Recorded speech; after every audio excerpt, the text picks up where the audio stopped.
Springfield's Talk 1041. Hello.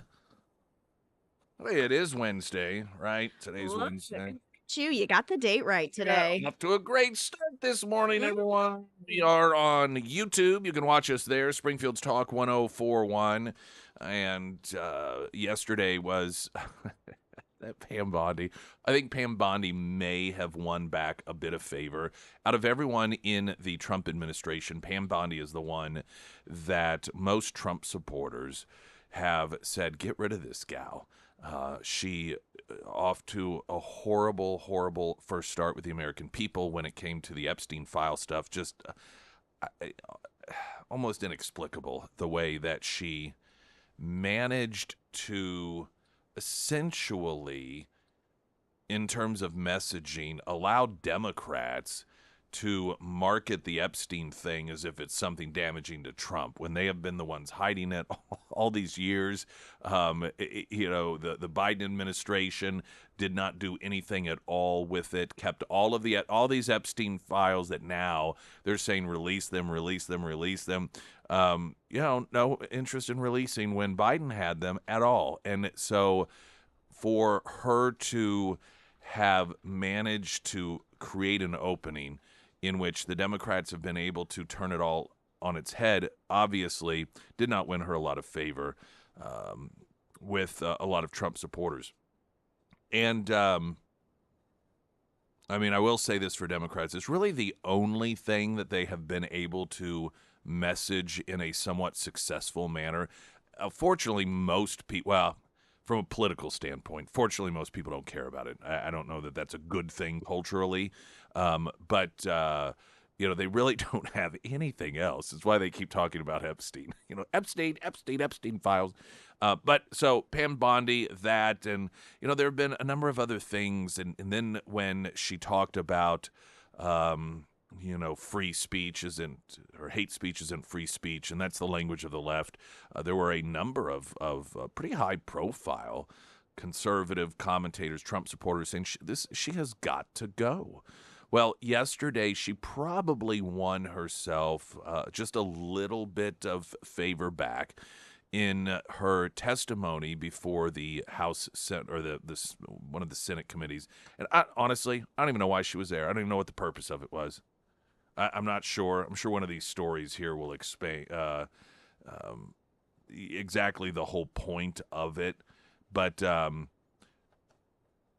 it is just it's almost hilarious to watch Democrats not really know what to do with a Republican or somebody from a Republican administration that comes in guns a-blazing.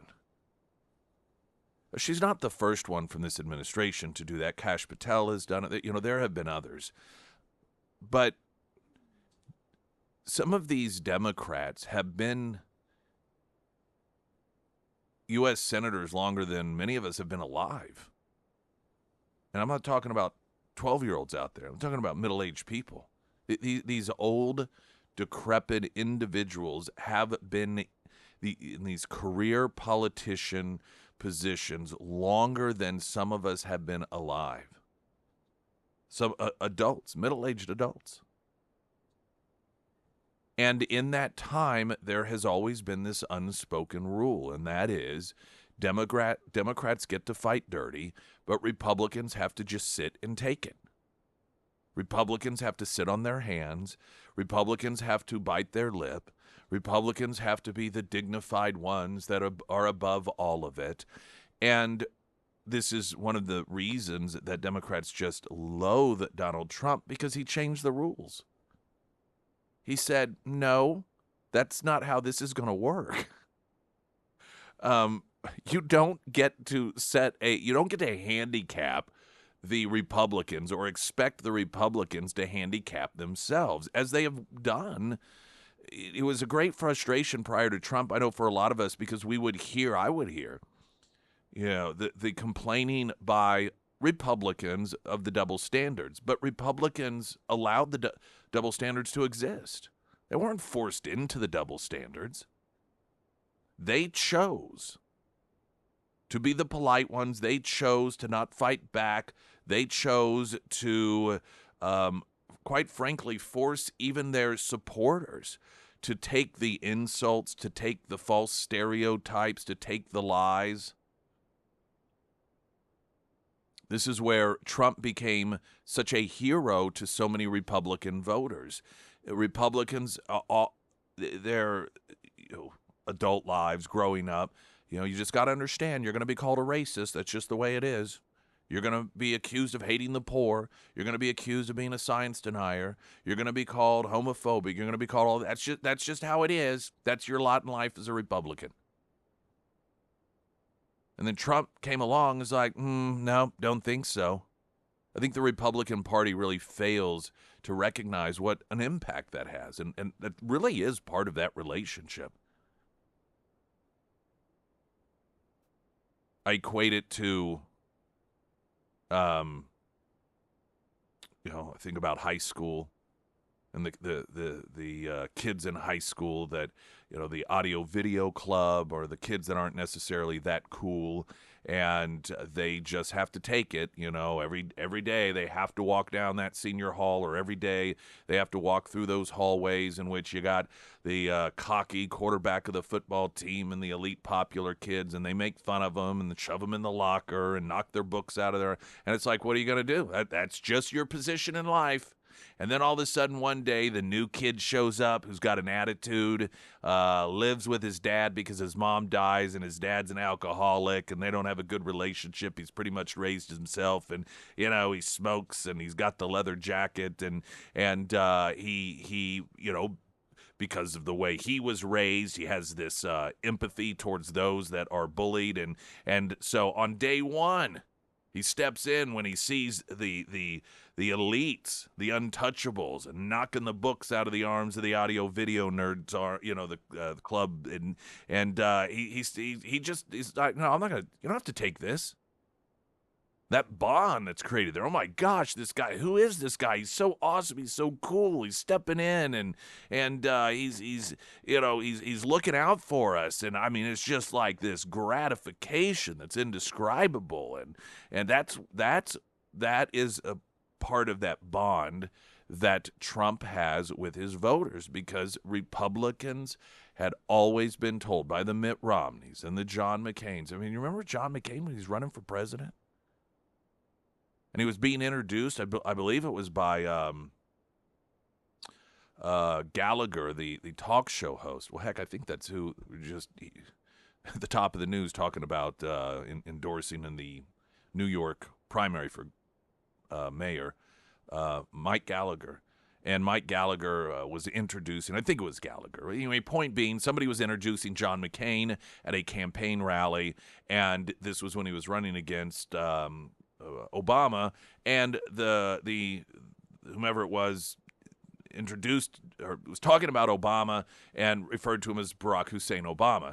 And McCain comes out and scolds him. Scolds Republican voters. And so the Romneys and even Bush, and it's just this constant, no, you just have to take it. And these Democrats have been so accustomed to that double standard, so accustomed to being the guy in the room that is able to do whatever talk to you however he wants, can make whatever accusations, and you don't fight back. Don't you know your place? And so to see yesterday Pam Bondi show up guns a-blazing, and I mean, she just had her pockets full of these little poker chips. And she's just waiting to use them to call out these people. Some of and I'm going to play the audio coming up. Frankly, I just think some of it's hilarious, because some of the little poker chips that she pulls out to throw an insult at any one of these Democrat senators, what she would say wouldn't even be relevant to what they were talking about. But it was like, oh, I got this one. I'm going to use it now on you.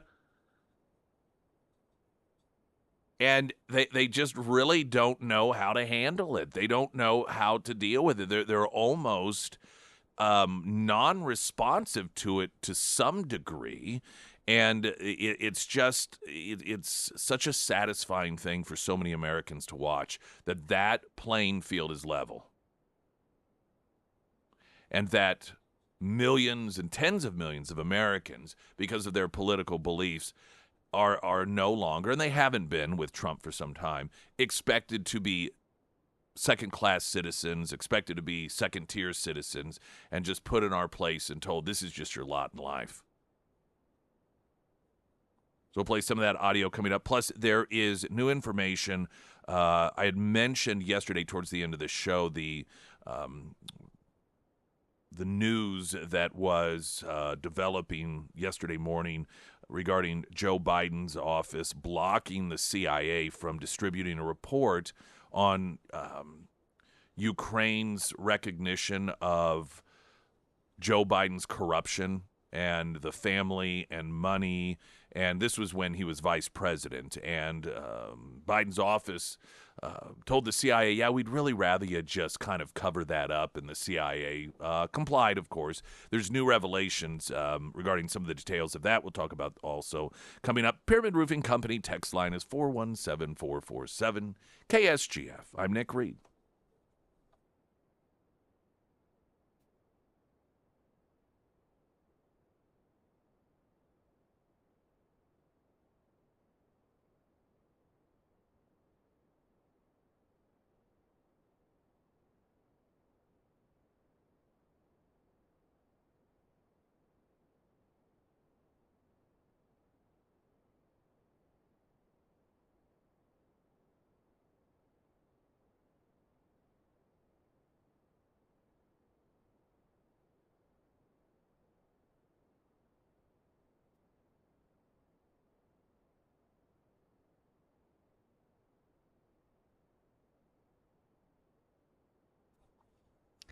And the first alert forecast from Ozarks First meteorologist Tom Schmidt, sponsored by St. Clair of the Ozarks Home Improvements. Today we'll see sunny skies with a high near 76. Tonight mostly clear with a low around 51. For your Thursday, sunny with a high near 75. And taking a look at Friday, mostly sunny with a high near 79.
Joe Biden's team blocked CIA from distributing a report on son Hunter's Ukraine business dealings. Now, the picture of a whole as a whole here, and this is more information that was hidden. That's part of this story, by the way, that's significant. this report was given a classification that made it hidden from any sort of searches. And that is something that we have seen increasingly from this the previous administration, and particularly when it comes to the FBI. There's a certain classification that they would give certain investigations and reports so that if you even did a search for it, so for example, if there was a subpoena because there was some sort of case and somebody from the FBI was tasked, okay, turn over everything related to this, if they entered it in, it would not find that particular subject matter, kept it hidden.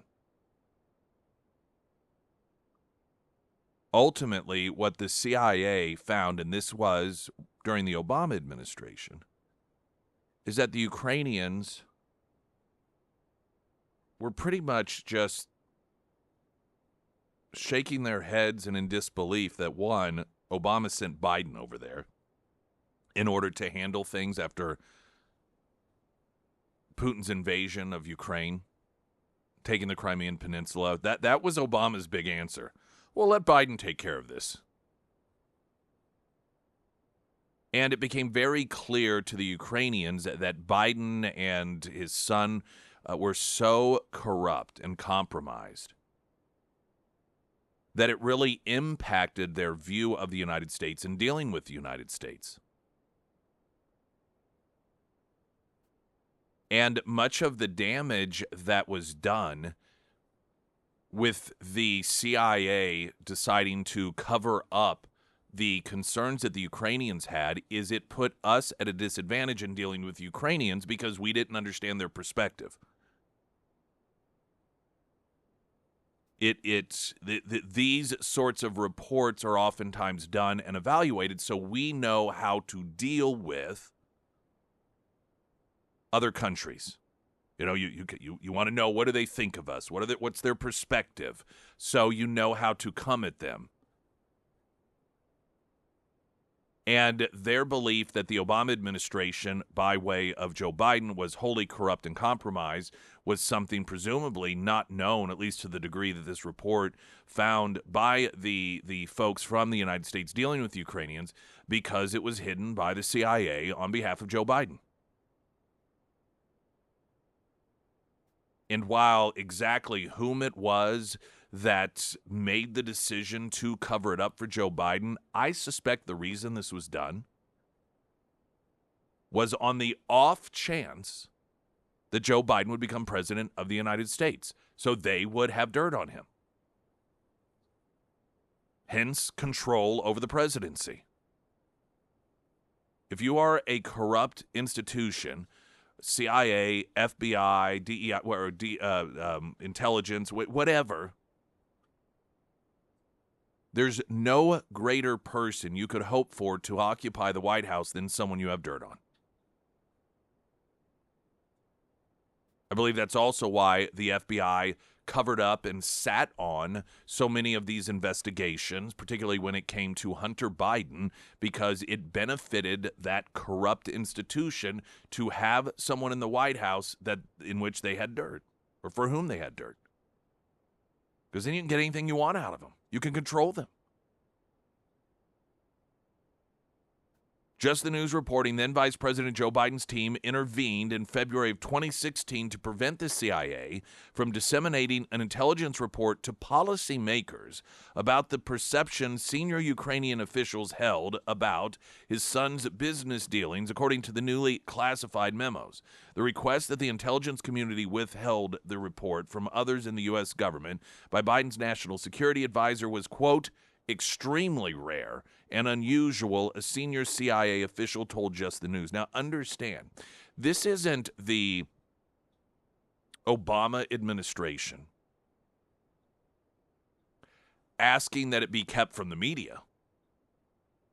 That's not when we're talking about the CIA disseminating this information. It wasn't, well, listen, because of national security purposes, we don't want this getting out there. So we ask that that we keep it private, we keep it within the policymaker realm.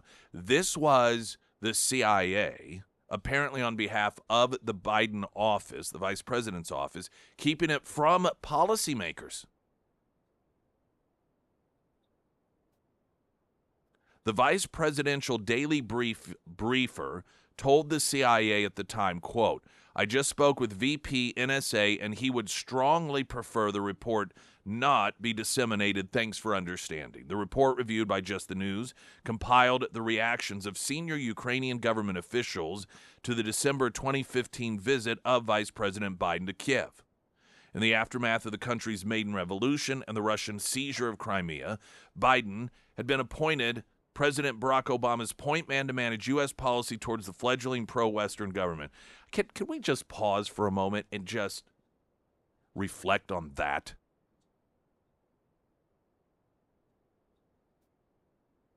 Obama too often gets a pass.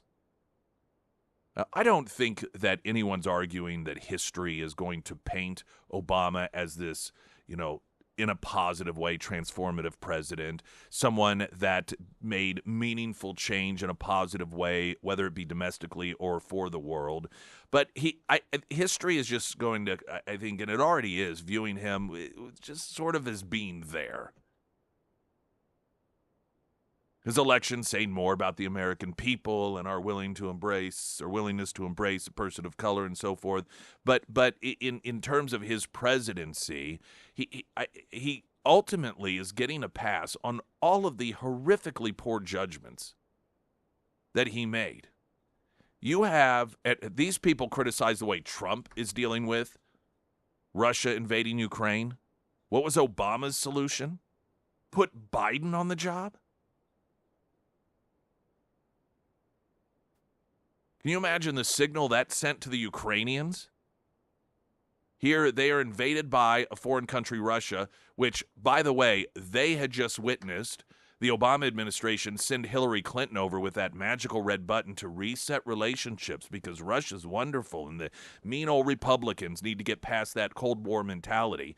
Then they get invaded by Russia, and Obama's response is, "Oh, I'll send Joe Biden over there." No wonder they were unimpressed, and certainly feeling as if they had no significant backing or protection from the United States.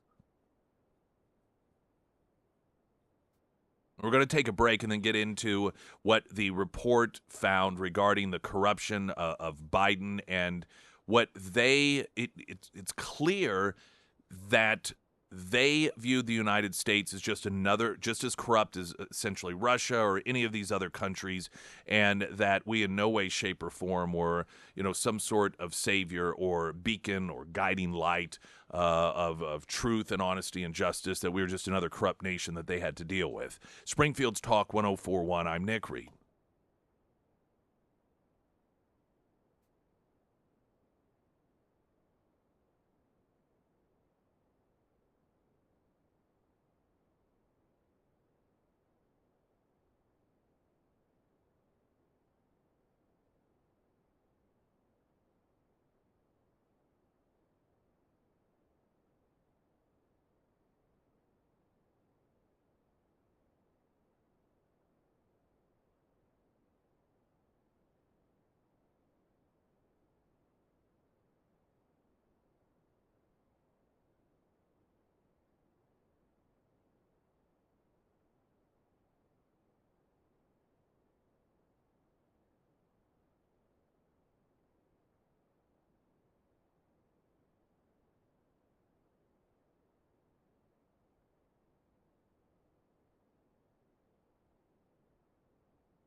Emily Johnson, House Theory Realty. You've got home buying needs, home selling needs. She is also um, one of those folks that has connections.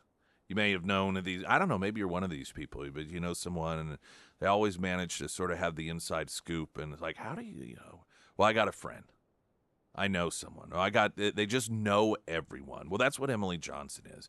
And if you've never sold a home before, what oftentimes occurs is the people who put in an offer do so, but there are a number of things that they want done. I know when we purchased our home, there were a number of different things that after the inspection, we said, all right, we'll buy it, but we want these things done. And so then the sellers of the home had to find people, had to, find the different businesses in order to satisfy what it was that we required in order to purchase the home.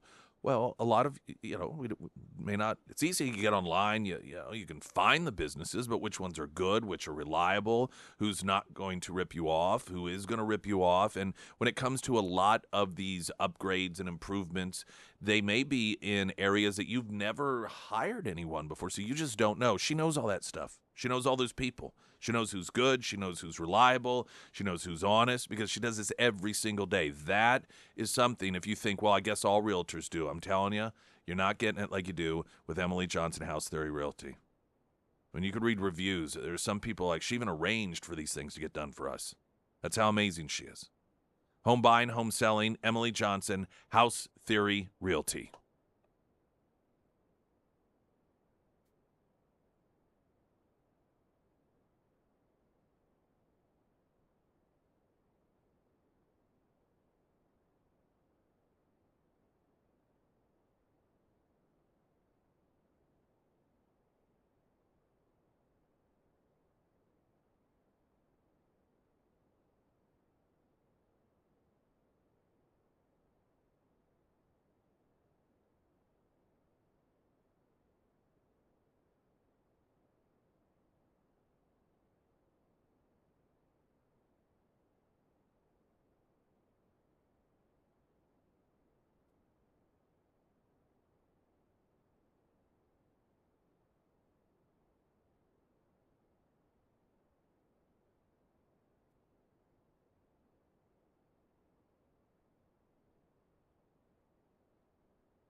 Springfield's Talk 1041, the first alert forecast from Ozarks First meteorologist Tom Schmidt, sponsored by J&S Automotive. Today we'll see sunny skies with a high near 76. Tonight mostly clear with a low around 51. For your Thursday, sunny with a high near 75. And taking a look at Friday, mostly sunny with a high near 79. Just the News reporting then Vice President Joe Biden's team intervened back in February of 2016 to prevent the CIA from disseminating an intelligence report to policymakers, not the media, to policymakers. This is the reason these reports are crafted, so policymakers have as much information as possible to help them develop the most effective policies possible. Now, we are talking about the Obama administration, so it's not as if there was some major missed opportunity here because they lacked information to cobbled together the most cohesive and effective policy. I mean, it is the Obama administration, but still. And this all comes about after Putin invaded Ukraine during the Obama administration, and Obama's display of how serious he took the situation was to put Joe Biden on the job. This is pretty much on par with Joe Biden as president, demonstrating how serious he considered the border problem to be by putting Kamala Harris on the border situation. Same deal. The CIA documents show that the Ukrainian officials in the government of then-President Poroshenko were disappointed with the vice president's visit to their country for his lack of substantive discussions with their leaders. Well, just shocking what you're telling me. That can you imagine? They think it's vice president, and they watch media reports, and Joe Biden. I mean, this guy was picked by Obama because of his foreign policy expertise, and we're going to get a real heavy hitter. And then 5 minutes into meeting with this guy, and they're cutting their eyes at each other, and they're like, I mean, this was before dementia had really set in, but Joe Biden's never been a smart guy. Let's not forget, Joe Biden is the guy that Gates, defense secretary under Obama, who acknowledged in his book he loved Joe Biden, huge Joe Biden fan, but admitted that when it came to foreign policy, he was wrong every single time he ever made a decision or had a thought on foreign policy. And this is the guy that Obama sent to Ukraine. And the Ukrainians, the CIA found, were very disappointed. Those same officials privately mused about the U.S. media's scrutiny on Hunter Biden's business dealings in Ukraine, reports show. Now, remember, this is back in 2016. This is when Biden alleged ties of the U.S. vice president's family to corruption in Ukraine as evidence of a double standard within the United States government towards matters of corruption and political power. Well, of course. The intelligence report also showed that the Ukrainian officials expressed bewilderment and disappointment about Biden's visit because he did not engage in any of the expected discussions about substantive matters with Poroshenko or any other senior officials. The vice president's December 2015, by the way, this is the visit in which Biden told them, if you don't fire this prosecutor who's investigating Burisma, the company that my son's involved with, then I will make sure you lose all of the aid that you need. Remember, this is during the invasion, phase 1 of the invasion from Ukraine, or from Russia. So this would be like J.D. Vance. If J.D. Vance had a son, and his son was on a corrupt energy board, And the board was so corrupt that the top prosecutor, essentially the Attorney General of Ukraine, was investigating the corruption. And J.D. Vance flew over there and said, you know, all these dollars that you're banking on and all these weapons you're banking on in order to try and protect yourself from Russia, if you don't fire that prosecutor that is investigating this company that my son's involved with, then we are going to cut off all of that aid and you're going to be at the mercy of the Russians. It would be the exact same thing. That's what Joe Biden did.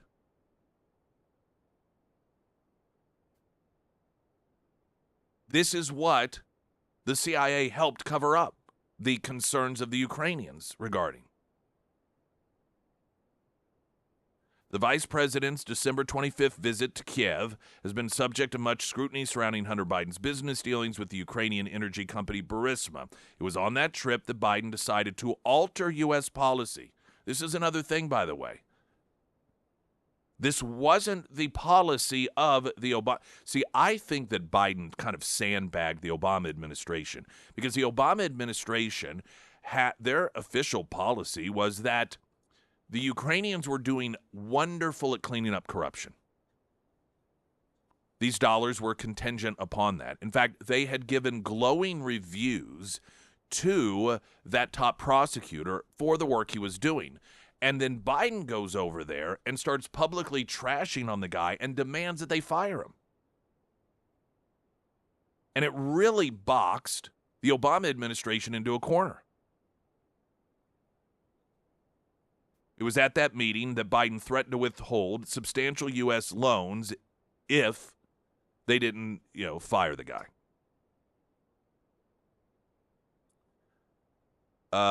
So the then ambassador to Ukraine, Jeffrey Piot, warned Biden top advisor that the U.S. government considered Burisma corrupt. Piot later told his successor, Yovanovitch, that he believed Hunter Biden's presence on the Burisma board undercut the anti-corruption message the VP and we were advancing in Ukraine. So, again, this is the Obama administration. It's the ambassador that's saying, listen, we're losing all credibility with Ukraine.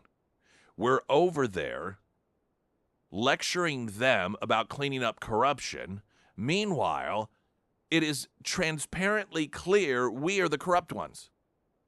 This is within the Obama administration. Yet Biden's demands broke with State Department and European Union assessments that Shokin's progress on Shokin was the prosecutor. That Shokin's progress on anti-corruption reforms as the prosecutor's office was sufficient to warrant new guarantees to the struggling Ukraine. Following that reporting, fact-checkers revised their narrative, so forth, so forth. The memos were brought to the attention of current CIA leadership following a review of the intelligence agency's database that began in late 2024 under the prior administration. CIA officials determined that at the time of the report it was drafted, it met the threshold for dissemination to U.S. officials before Biden's office intervened. The officials said that such information would have been useful to those U.S. officials dealing with U.S.-Ukraine policy as it represented the thinking of several senior Ukrainian figures. It was also, quote, extremely rare and unusual for an official outside the intelligence community to weigh in on whether the report should be disseminated, the senior official told Just the News. He said, typically, a determination is made from within the community without any input from other officials.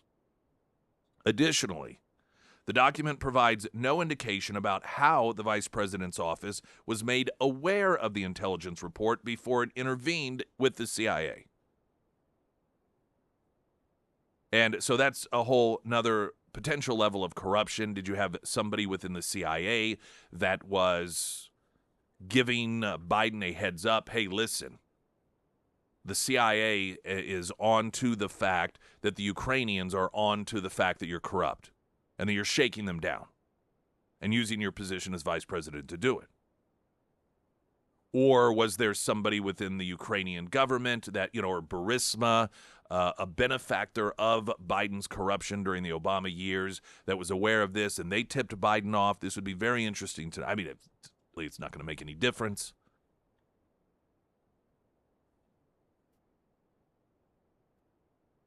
And so here is just more detail proving what it is that so many of us have known. And boy, does this not. You think about one of the impeachment efforts against Donald Trump was because Trump kind of started snooping around about this stuff. This is another instance of projection by the Democrats because they knew where the corruption was. They may not have had access to this CIA report because apparently, again, what we found is it was classified, it was covered up for Joe Biden. But you can see why it is that Democrats were so desperate for Trump and the Trump administration, first time around, to not learn of any of this information. So what did they do?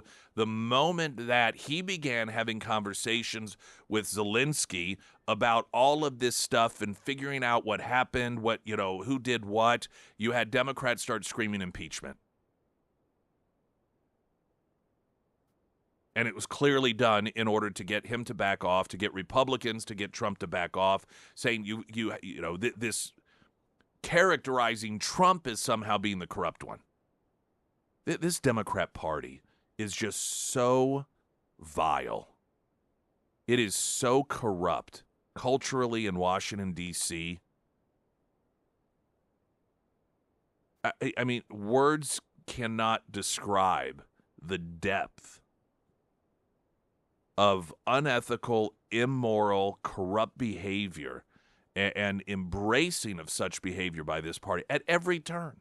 Every time you see on the surface the indications of corruption and you begin to peel it back, it's even deeper and more nefarious than you imagined from the start.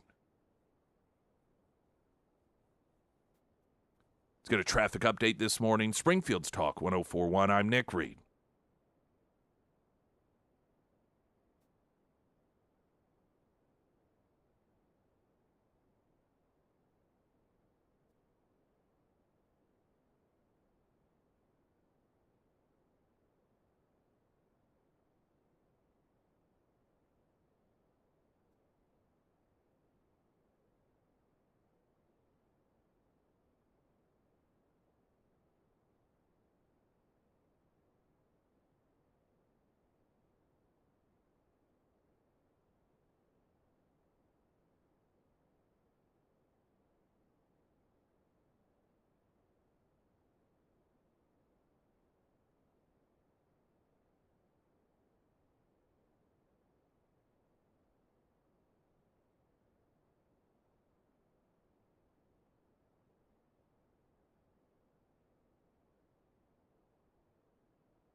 Senator John Fetterman criticizing anti-Semitic protesters for not demanding the terrorist organization Hamas agree to Trump's peace deal.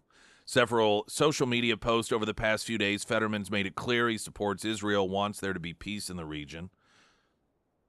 Fetterman wrote on Sunday, quote, "Good morning to everyone except all the protesters who aren't protesting for Hamas to accept the peace deal." This is an excellent point. And really what the point here is that these protesters, they're not for peace. They're for Hamas. They are for the elimination of Jews by way of eliminating Israel. Because though I don't know that this is necessarily ultimately the wider scope point that Fetterman is making. He's just calling them out. But what we see here is that they should be out there. If they were for peace, all of these Democrat activists that marched through campuses, that stormed into the Capitol and the Rotunda, demanding peace, peace, peace, peace, ceasefire, ceasefire, ceasefire, ceasefire. Here it is. Hamas is the one that's balking at it. As usual, Hamas, well, maybe a little bit of this and that, and, they're sort of dragging their feet. Where are you people? This isn't simply some sort of peace deal that is, Trump just threw it together and was like, hey, what do you think about this? Virtually every country in the Middle East has signed on to this thing. Israel has signed on to it. It pulls security forces out of Gaza, the Israeli forces. This is exactly what they say they want. Where are all of you Democrat activists that talk about free Palestine? Where are you? Why aren't you protesting Hamas's refusal to agree to this?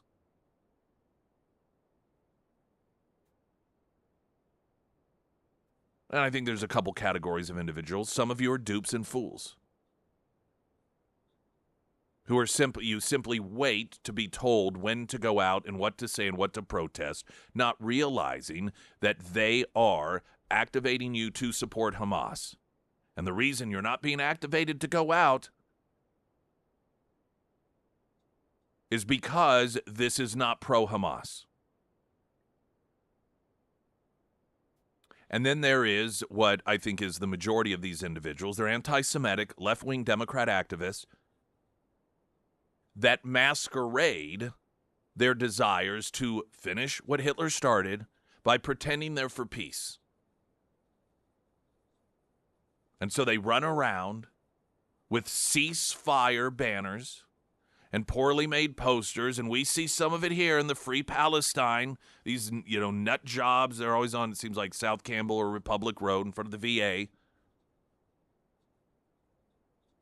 Most of them old enough that they have to take lawn chairs because they can't stand for more than 5 minutes. And I think that at least a significant portion of those individuals, they are, they are the folks that would have helped round them up and put them in the boxcars on the way to the camps.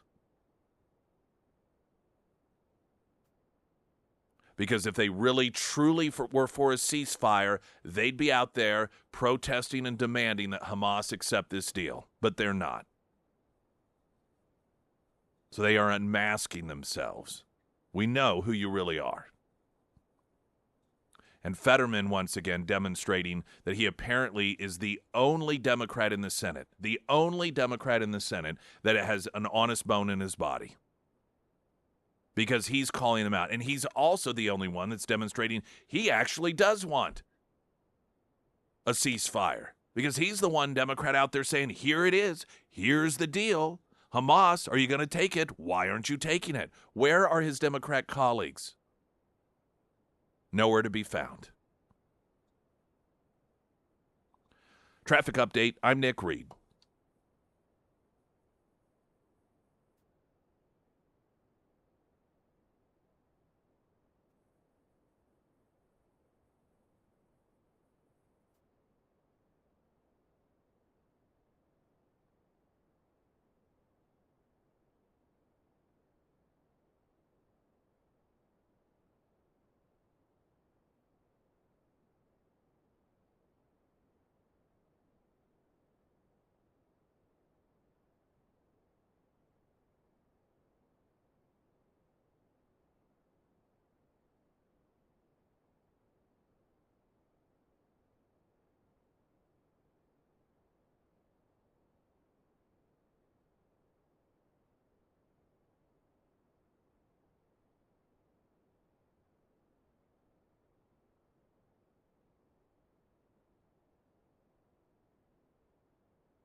Pinnaker Honda, here's what Frank recently had to say about his experience. I had an incredible experience at Pinnaker Honda. I cannot say enough good things about Kathy. The amazing sales professional helped me through the process. From the moment I walked in, Kathy was friendly, knowledgeable, genuinely focused on making sure I found the right vehicle for my needs. She listened carefully to what I was looking for, answered all my questions with patience and clarity, and made the entire process feel smooth and stress-free. I never felt pressured or rushed, just supported and informed every step of the way. You know, that listening component to that, I mean, it's just almost, it's easy to hear these things and think, yeah, standard. But how often have we gone anywhere in which they're telling us what we need?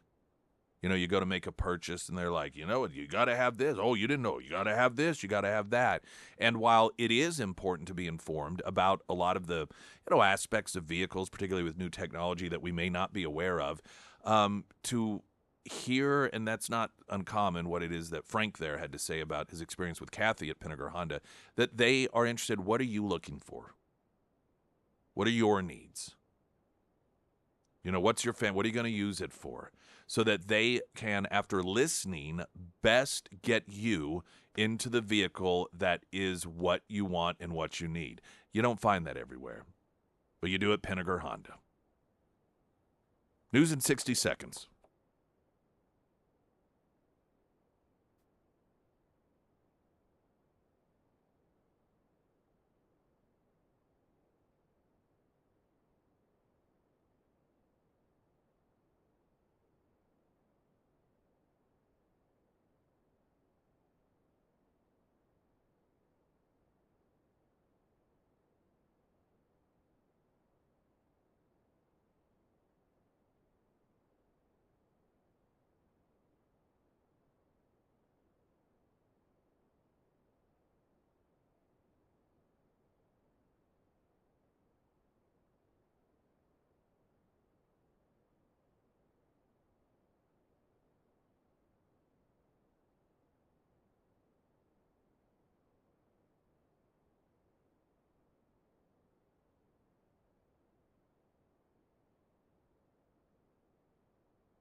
Springfield's Talk 1041. Hey, welcome Wednesday, streaming live, KSGF.com.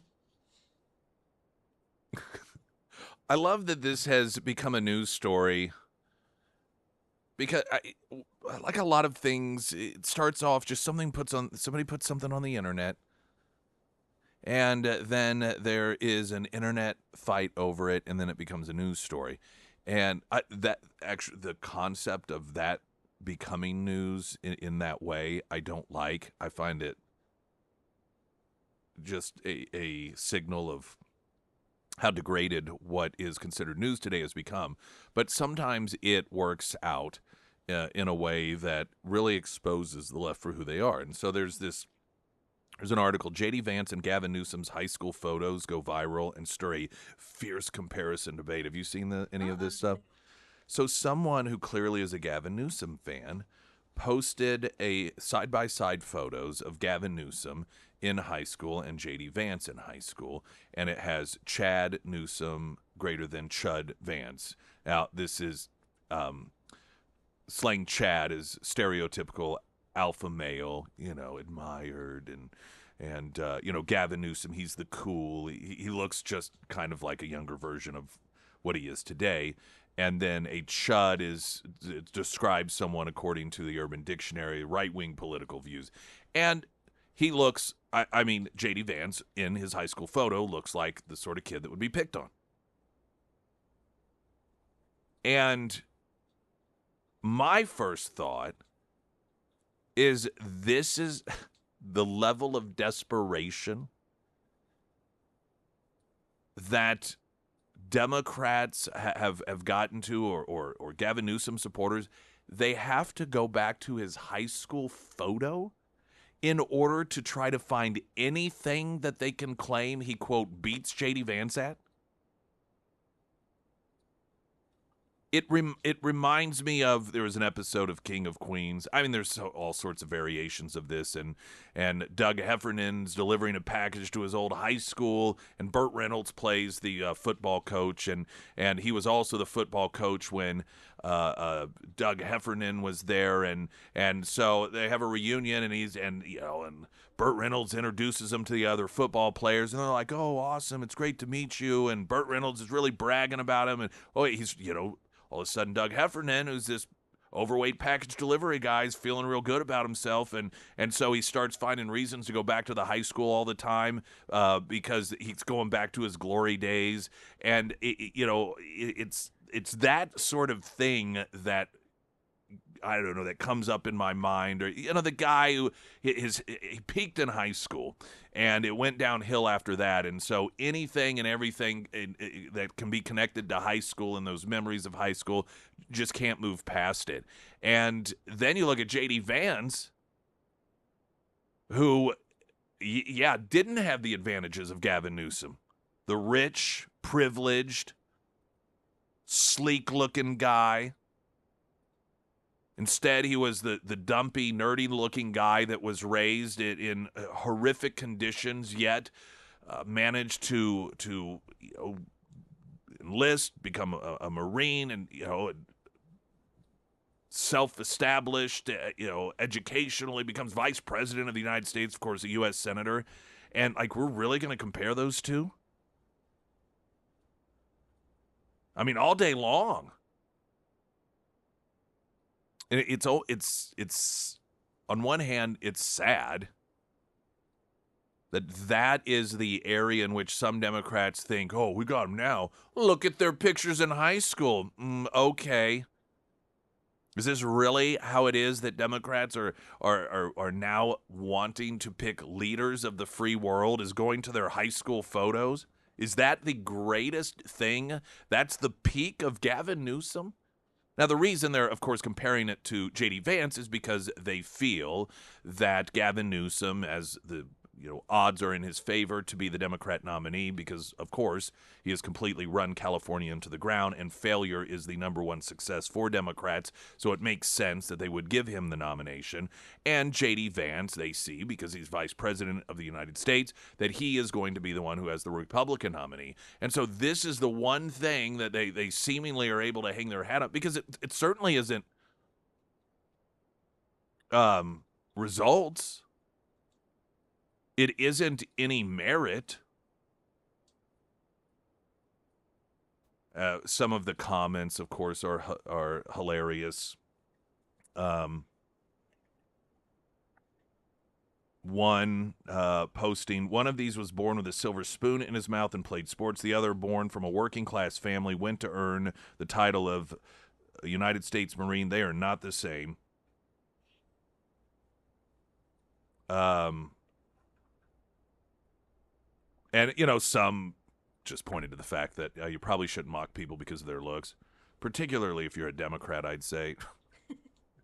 Personally, I mean, if you really want to start, especially in the lady category, but it's sad. But on the flip side, I think it's pretty hilarious because, as usual, an area in which Democrats somehow think that, oh, this is the thing that's going to make us look cool. Look at Gavin Newsom. Look how cool he looked in high school versus J.D. Vance.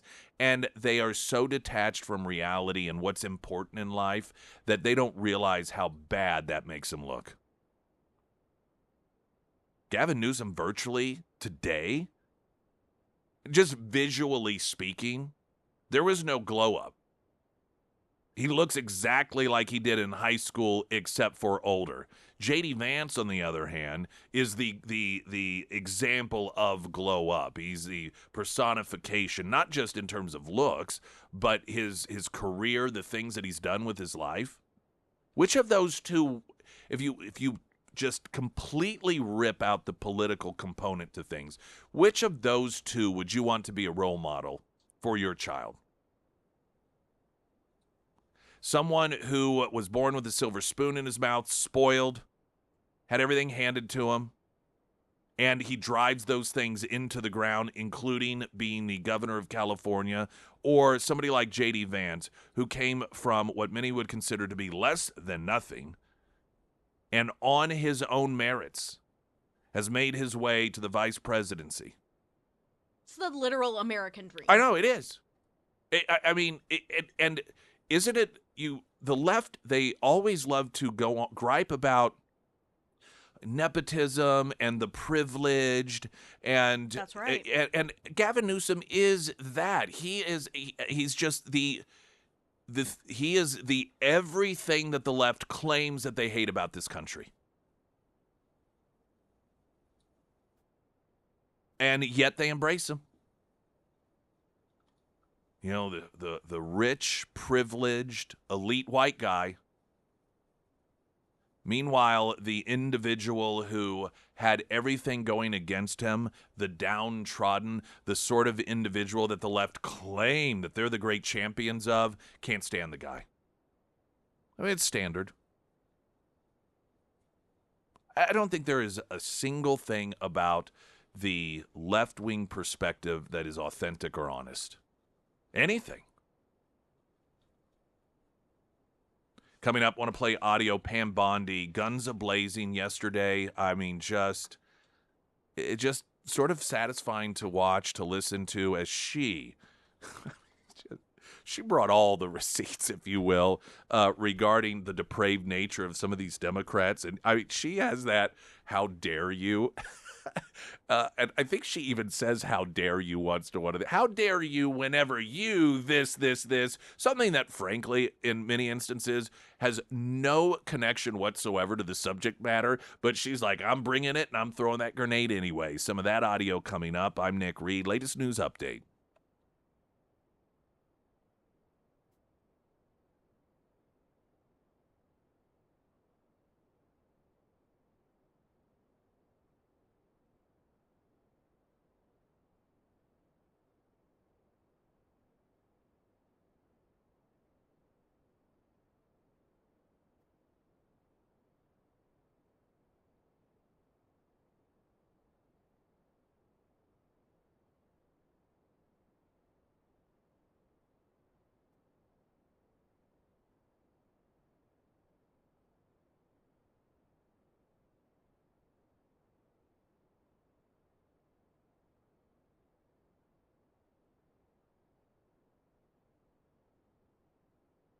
And the first alert forecast from Ozarks First meteorologist Tom Schmidt, sponsored by St. Clair of the Ozarks Home Improvements.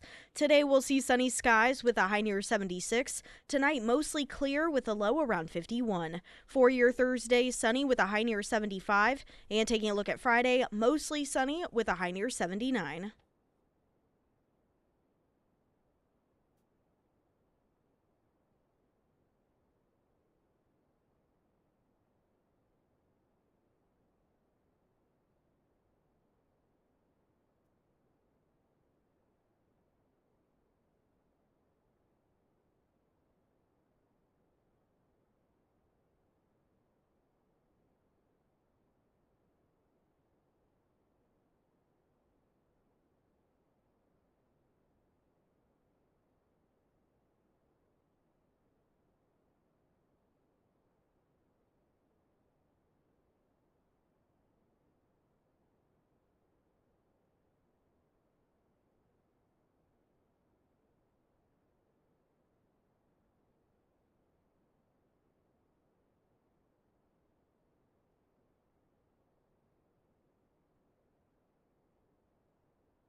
Streaming live, KSGF.com. Let's play some audio. Did you see any of this Pam Bondi stuff yesterday? No, this is all fresh. Listen, here's the thing about these hearings. I don't really know any longer that they hold a tremendous amount of value in terms of revealing, okay, you would think the purpose of these hearings is to really, for these senators, to learn information that they didn't know. But that's not what these are. It's to make a point. Now, that being said, sometimes these points need to be made. The Democrats, their points are generally redundant, and they aren't anything insightful. It is accusing Trump of being a dictator and, all of this same sort of stuff. But when you have people like Josh Hawley or, just a number of these Republican senators, they ask questions that I do believe many Americans for the first time are learning information about stuff. Josh Hawley, for example, will play the audio bringing up the fact that it was revealed yesterday that the Biden administration was spying on Republican U.S. senators. That's something that a lot of Americans don't know. And so if that clip gets to circulating, they come across it, that is going to be a revelation for them. So there is the opportunity, I think, generally for Republicans to capitalize on these situations in order to get clips of audio out there to inform people about what's going on that they would not get because the media is not going to cover it. Outside of that, I don't believe they serve much of a purpose. And so when I view them, it's generally, I don't know, it's like not a lot to get from here other than sometimes pleasure and enjoyment. And yesterday was one of those days. And Pam Bondi came with this how dare you attitude and she was throwing out just slinging at him, and it was great. Here is, for example, we're just going to hit some of these randomly. This is Blumenthal, and he apparently was questioning her integrity, or so she interpreted it as such. Senator Blumenthal, I cannot believe that you would accuse me of impropriety when you lied about your military service. I am you not asking lied. You admitted you I am lied not to be accusing you elected of a U.S. senator. impropriety. You I'm asking lied. you How about dare you? I'm a career prosecutor. Mr. Don't you Ballard. ever challenge my integrity. Had I have apparently- abided by every ethics standard. Do not question my ability to be fair and impartial as Attorney General, and anything You'll with answer that my question to former another of firm, my colleagues. Ballard Partners. Thank you. Part of well, so there's two levels of this. One, I like it because obviously a lot of Republicans would not fight back like that. And we have seen a difference in this. Obviously, Kash Patel, RFK Jr. This is a different world that these Democrat senators are being forced to live in. But she does bring that game. But in addition to it, I think even the Kash Patels and the RFK Juniors. So Blumenthal, for example, he lied. Like, Democrats love to lie about military service. Tim Walz did it. I mean, you just go down the list of individuals that lied about their military service. And Blumenthal was one of them, and he had to admit he lied about it. I forget exactly what aspect. There's so many of these Democrats that lie about this stuff. It's difficult to keep track. But I think even the Kash Patels and the RFK Juniors and these others that are willing to fight back, they would not see an opening to bring that up. They're not talking about, for example, people lying about their military records. This has nothing to do with Pam Bondi. She doesn't care. She's like, she's like, oh, really? Well, you lied about your military record. And for me, I just think that is absolutely hysterical. Here is an exchange between Pam Bondi and Amy Klobuchar. Senator Klobuchar, I'm not going to discuss personnel decisions, but the personnel issue that I'm having right now is that all of my agents, all of my lawyers are working. My agents are on the street working without a paycheck because your party voted to shut down the federal government. Here, U.S. Senator Dick Durbin of Illinois, Pam Bondi to him. The National Guard is on the way right now as we speak. Oh, by the way, so is Director Patel and Deputy Attorney General Todd Blanche. You're sitting here grilling me, and they're on their way to Chicago to keep your state safe. Madam Attorney General, it's my job to grill you. And Adam Schiff, of course, one of the favorites, the U.S. Senator from California. Was she right? You would have been fired because you were censured by Congress for lying. We can stipulate to, you can stipulate to all your personal attacks on the Democratic members of the committee. Personal attacks. You've been attacking my FBI director. You've been attacking my office. You've been attacking. But what we're interested in, borders are. What we're interested in is the answer to these oversight questions. So you were asked by my colleague. You were asked by my colleague. Attacking good people. Regular order, Madam Chair, so I can ask a question. Senator Coons, another one that, let's see, this is specifically regarding the indictment of James Comey and the attempt by Democrats, of course, to paint this as something merely political. Gravely concerned about what is no longer a hypothetical question, which you refused to answer in your confirmation hearing, but is a real question about when or if the president demands you prosecute individuals because he views them as opponents or enemies, what you will do and what your limiting standard is, because the recent episode around the indictment of James Comey left me very concerned about the direction of the department. We're a minute and a half over, Senator Chairman. May I answer? Yes. Senator Coons, as you have stated in the past, no one is above the law. And James Comey is a pending case right now. It's a pending indictment. He was indicted by one of the most liberal grand juries in the country, by our U.S. Attorney Lindsay Halligan, right here in Virginia. And it's a pending case, so I'm not going to discuss the facts of a pending case. Oh, yeah. Oh, okay. All right. This mantra that the Democrats beat the living daylights out of when trying to imprison their political opposition, that'd be Donald Trump, of no one's above the law. I just love that being used over and over again against them.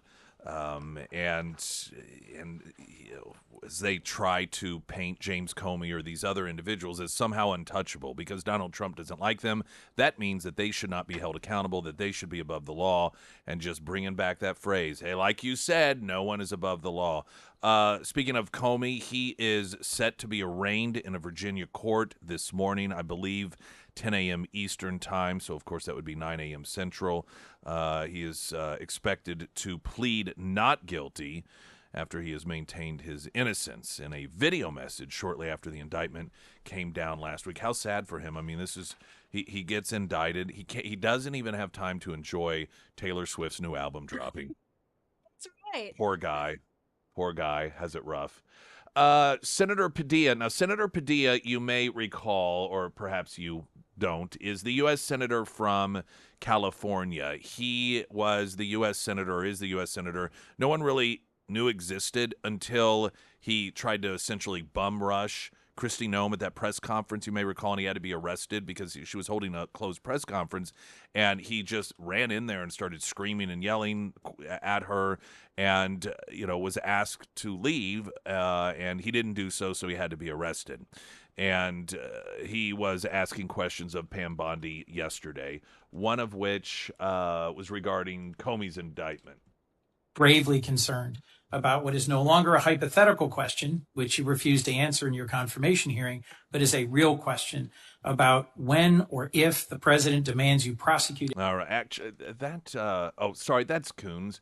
All right, let's get the Padilla here. My apologies. I've got 2 Padilla bites. I believe Director Patel is doing a great job. You know where he is right now, Senator Padilla? You asked me a question. Yes, Director I know Patel where he is. now I know is where in he's headed Chicago, because you said Senator it earlier Durbin, in the hearing. fighting to keep You said it Chicago earlier safe. in the hearing, and yes, I have been paying attention. You want order in here now, yet you stormed the Director of Homeland Security, Kristi Noem. You sure didn't have order that day, did you, Senator? Attorney General, you are under oath. I did not storm the secretary, the video. Oh, that was on video. That video has been released, I believe. Mr. Chairman, recent actions raised. She really came out swinging. I know. It's like, I said it, but what I find so funny is some of these things aren't even really relevant, but she makes them relevant. Oh, you want order all of this sudden? He wasn't even calling for it. She's like, oh, you want order? It's like she figured out, here's how I'm going to introduce it. And even she still did it anyway, which I think makes it even funnier. She was also, this is regarding Padilla, and Padilla was listing all of the horrific actions taken by FBI Director Patel and demanding to know whether or not she endorsed such actions. Attorney General Bondi's endorsement today of his work as her support for those actions. Thank you, Mr. Chair. May I respond, Senator Chair? Yes. Under Director Patel, 23,000 violent criminals have been arrested, a 91% increase over last year.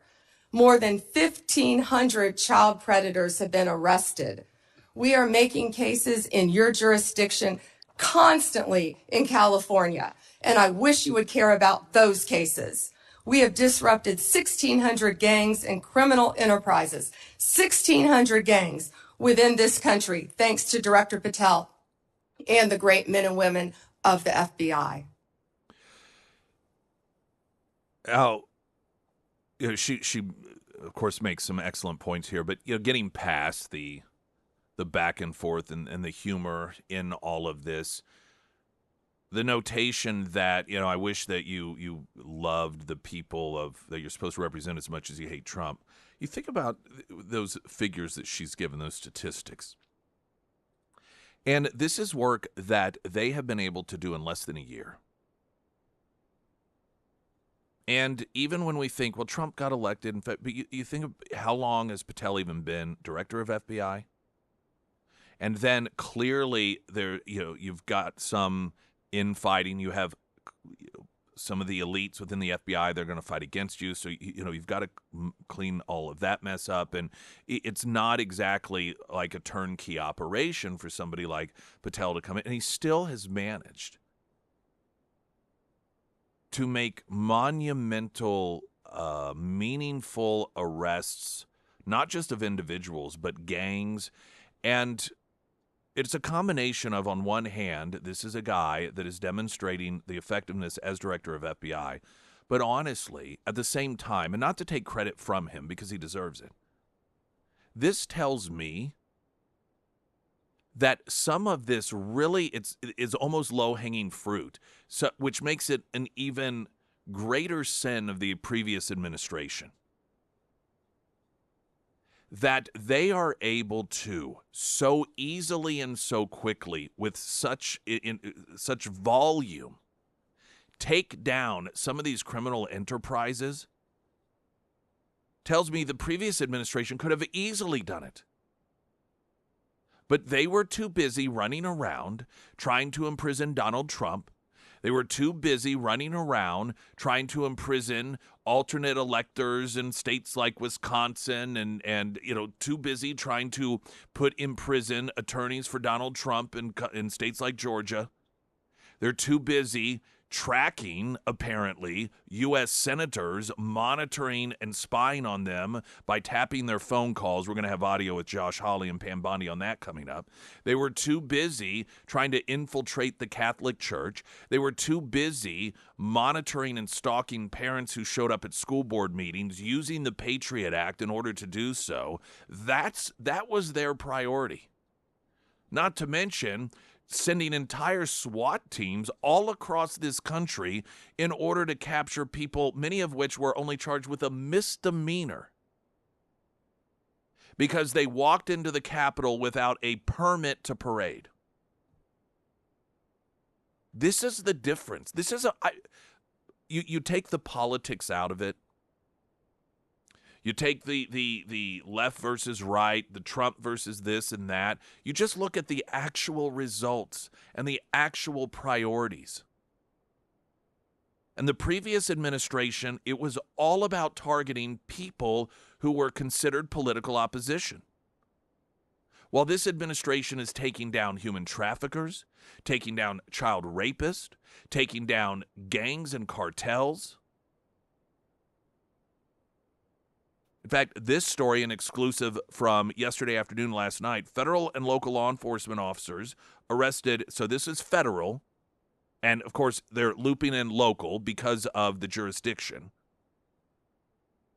arrested 14 suspected leaders of the Rancho San Pedro gang Tuesday in Los Angeles, capping a year-long investigation into what the FBI called one of the most violent street crews in Southern California and a known arm of the Mexican mafia. FBI Director Kash Patel revealing to Fox News Digital the bust marks a turning point in the fight against cartel-linked gangs. Quote, "The era of cartels operating freely in America is over. Every day, the FBI and our partners are dismantling violent networks at the source, stripping their resources, taking criminals off the street, and saving American lives." Now, you juxtapose that to statements that came from people like the Attorney General Merrick Garland, that would hold press conferences to talk about how they won't rest until they track down every grandmother and grandfather that was at the Capitol, even outside the Capitol that never went inside, but on the lawn of the Capitol, that they would not rest until every one of those people was tracked down. Look at the priorities. Previous administration going after political activists, some of which did take it a little too far, but using and SWAT teams. Kash Patel taking down cartels and Mexican mafias. I do want to play audio again coming up here. Josh Hawley is largely responding in his question to Pam Bondi yesterday to the Democrats absurdly up there trying to paint this administration as using their power to go after political opposition when less than 24 hours ago it was revealed that the Biden administration was wiretapping the cell phones of Republican senators. This is stuff of the Stasi. This is what Putin does. For all of the finger pointing about whom it is that is a puppet of Putin, these are Putin tactics.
Springfield's Talk 1041, the first alert forecast from Ozarks First meteorologist Tom Schmidt, sponsored by J&S Automotive. Today we'll see sunny skies with a high near 76. Tonight mostly clear with a low around 51.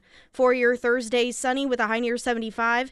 And taking a look at Friday, mostly sunny with a high near 79. And Foreman Mechanical Heating and Air, the fall weather, it is slowly creeping in during the evenings now. And if you haven't done your annual furnace inspection and maintenance, now is the time to do it. And if you don't have a guy, I know a guy, and that is Russell and his team over at Foreman Mechanical Heating and Air. The Foreman team, they're upfront and honest and just all around awesome. I've had them out, probably 5 or 6 times throughout the years, just doing different things. The last time being to upgrade my AC and furnace, and I couldn't be happier with them. Now, the Foreman team, they do residential and commercial services, annual maintenance, repairs, and new unit installs. So whatever your HVAC needs, they've definitely got you covered. If it is time to have the Foreman team out to your home, reach out to Russell today. You can schedule an appointment at foremanmechanical.com, or you can find all of their contact information under the Sarah's Endorsements tab at KSGF.com. You can imagine being a U.S. Senator, a Republican that recently learned, as Josh Hawley did, that the Biden administration was spying on them, utilizing wiretapping technology to listen in on phone conversations. For reasons, by the way, no one has revealed. Apparently, just because. Wasn't because of allegations that, or any of these senators, Lindsey Graham saying he's going to sue the living daylights out of these folks. But we're not talking about, they were believed to be involved in taking bribes in exchange for votes. And so, we were monitoring conversations between them and the unindicted co-conspirator and this and that. No. Just apparently because they're Republican. Police state stuff. Stasi. KGB. And so, fresh off realizing or being informed that you were targeted in this police state manner, Josh Hawley has to sit there and listen to these Democrats question Pam Bondi from a narrative that her office and the Trump administration is targeting political opposition. Josh Hawley here, he is in an exchange on this particular issue with Pam Bondi. Of things and the current president. I've also heard them said, and I just wrote it down because I wanted to be sure I heard it correctly. I've heard them say that Joe Biden never targeted his political enemies. Joe Biden never directed his attorney general to target his political opponents. That's interesting, because I could have sworn that yesterday we learned that the FBI tapped my phone. Let's look at it. We've got a list. Tap my phone, tapped Lindsey Graham's phone, tapped Marsha Blackburn's phone, tapped 5 other phones of United States senators. Gee, it sure looks like targeting political opponents to me, and yet I haven't heard a word from that side of the dais about any concern whatsoever. We've got nothing but concerns today, but no concern at all for a Justice Department that is tapping the phones of sitting United States senators because who knows why. They don't like them. They're members of the opposition party. They're Republicans. They're conservatives. You've seen this document, Attorney General Bondi. Well, what was going on here? Who ordered this? Who ordered the tapping of the phones of United States senators? Senator Hawley, I cannot discuss the details of that right now for very good reason. You're going to do a thorough investigation into this, I trust. Is that correct? We will be looking at all aspects of this, and I have talked to Director Patel at length about it. When I describe, in my assessment, the current Democrat Party as being wholly corrupt, void of any sort of moral compass, lacking any ethics. There's no shame even. This is how they're so unaffected by truth, goodness, honesty, that there's no shame even. If I were, I try as best as I can to put myself in the shoes of some of these people. And if I'm a Democrat senator and I learn that the previous president of my party, Joe Biden's Justice Department, or any of these investigations were targeting Republican U.S. senators, were spying on them, wiretapping their phones. And I had planned the next day to grill the Attorney General on the current administration targeting political opposition. I would be like, well, I can't really do that now. That's going to be a bit awkward. That doesn't bother them at all. Does not bother them in the least. That's how depraved they are. And it really is why a lot of Americans just throw up their hand and they say, what's the point? Because if you can't even shame people in power into doing the right thing, then there's nothing you can do. Now, it shouldn't get to that point, of course. We should hope that the people that we elect that represent us actually want to do the right thing, that they're there for the right reasons, that they're honest, or at least they try to be. And, we know humans are humans, and when you are in a cesspool of corruption and there are offers everywhere in order to give you personal or financial benefit in order to act this way or to behave that way or to accuse this person of that. It takes a very strong person to stay on the right track, and I think most of us recognize that. And, this is why we call people, or at the very worst, we would like to think at the very worst, we can correct behavior by shaming these people. But you watch these Democrats that just within 24 hours, of learning that the Democrat administration was wiretapping Republican senators for apparently no reason other than they were Republicans, and they are still up there pretending as if we have as Josh Hawley noted, I wrote down the words, they're actually up there claiming the Biden administration never targeted political opposition. You can't even shame those people into behaving because they have none. They have no dignity. And I other than you just try to, I suppose, elect people to replace them, unfortunately, and this is it's just such a bad deal. This is why the Democrat Party has shifted away from catering to or manifesting a coalition of voters that vote for them because they believe in their ideals and they believe in their policies and because they believe they can demonstrate their policies work the best. They have all that's gone. That's not what they are anymore. Instead, they tell their voters, listen, we're just the good guys and you just have to vote for us because the other guys are evil. And once you convince a segment of the population of that facts don't matter, what we say doesn't matter, what we do doesn't matter, you're just on our side because we're the good guys, then you don't have to worry about having any shame. You don't have to worry about having any dignity. You don't have to worry about fully exposing yourself as being, hypocritical doesn't really even give what they're doing justice, and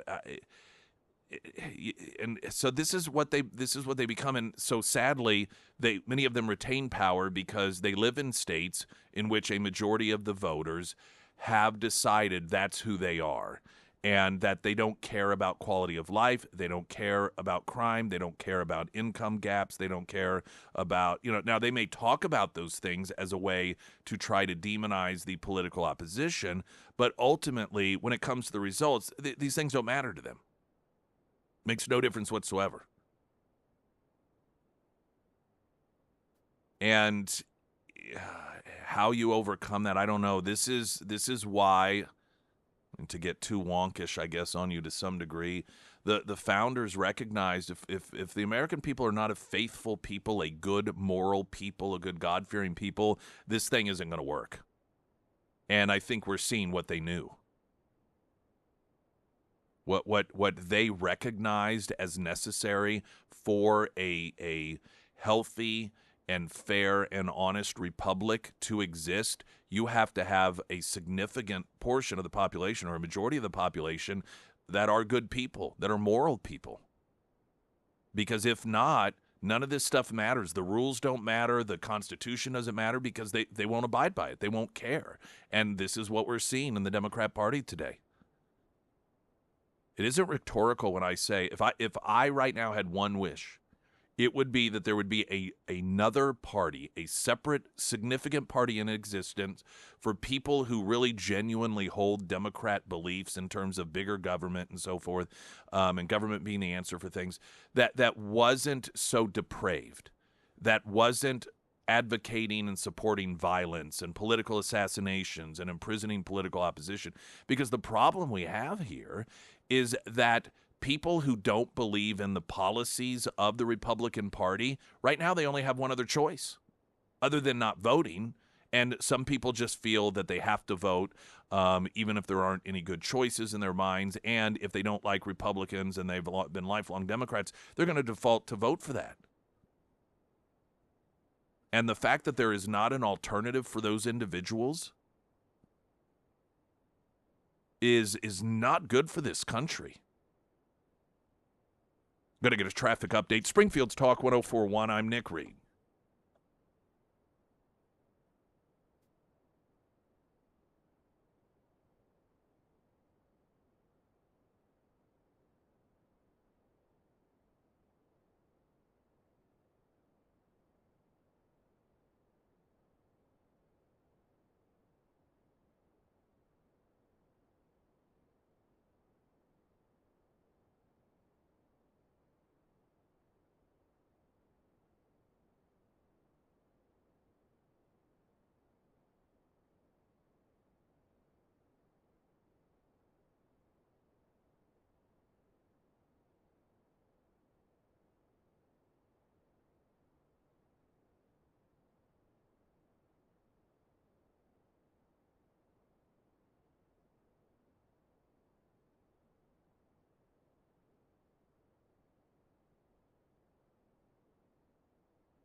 I do have to, because of my poor timing on this, jump back over to traffic, and it, in all likelihood, won't even be updated, but that's on me, not them. But I did want to mention before that the FBI has fired these agents that were part of this effort to spy on Joe Biden's political opposition. The FBI already terminating, according to the reports, employees and abolished the CR-15 squad just one day after it was revealed that several Republicans' private communications and phone calls had been tracked. FBI Director Patel on Tuesday announcing the actions the Bureau had taken in response to the revelation of the, quote, baseless monitoring during the Biden administration, and promised more action to come. Quote, we are cleaning up a diseased temple 3 decades in the making, identifying the rot, removing those who weaponize law enforcement for political purpose and those who do not meet the standards of this mission while restoring integrity to the FBI. I promise reform, and I intend to deliver it, noting that transparency is important and accountability is critical. We promise both, and this is what promises kept look like. We terminated employees. We abolished the weaponized CR-15 squad, and we initiated an ongoing investigation with more accountability measures ahead. And so this is what Kash Patel is noting, a cleansing of sorts and a moving away from what the previous administration, and not just Biden, but I think Obama clearly had a lot of this began with the Obama administration, the culture. We've had, I think, 3 or 4 different authors of the week on, either former FBI or CIA, who all pinpoint the Obama administration, in which these different entities, CIA, FBI, have shifted away from what their intended purpose was to instead reflect in the behavior more of the Stasi and the KGB, and that's what we're seeing. And Kash Patel's heavy lift of trying to redirect that back to the way that those entities were intended.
Oh boy! Taylor Swift, she's learning that you can never be far left enough. A lot of left-wing activists are taking to social media to ream Taylor Swift, accusing her, these are former, some current fans, I suppose, of sending secret pro-MAGA signals through her new album. That in the upcoming hour. Plus more, I'm Nick Reed.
Springfield's Talk 104.1, and hello, everyone. I know it was last Friday, but I want to thank Lori Rook, Ozarks Elder Law, stopping by when we were at Farm Fest to chat with us a bit.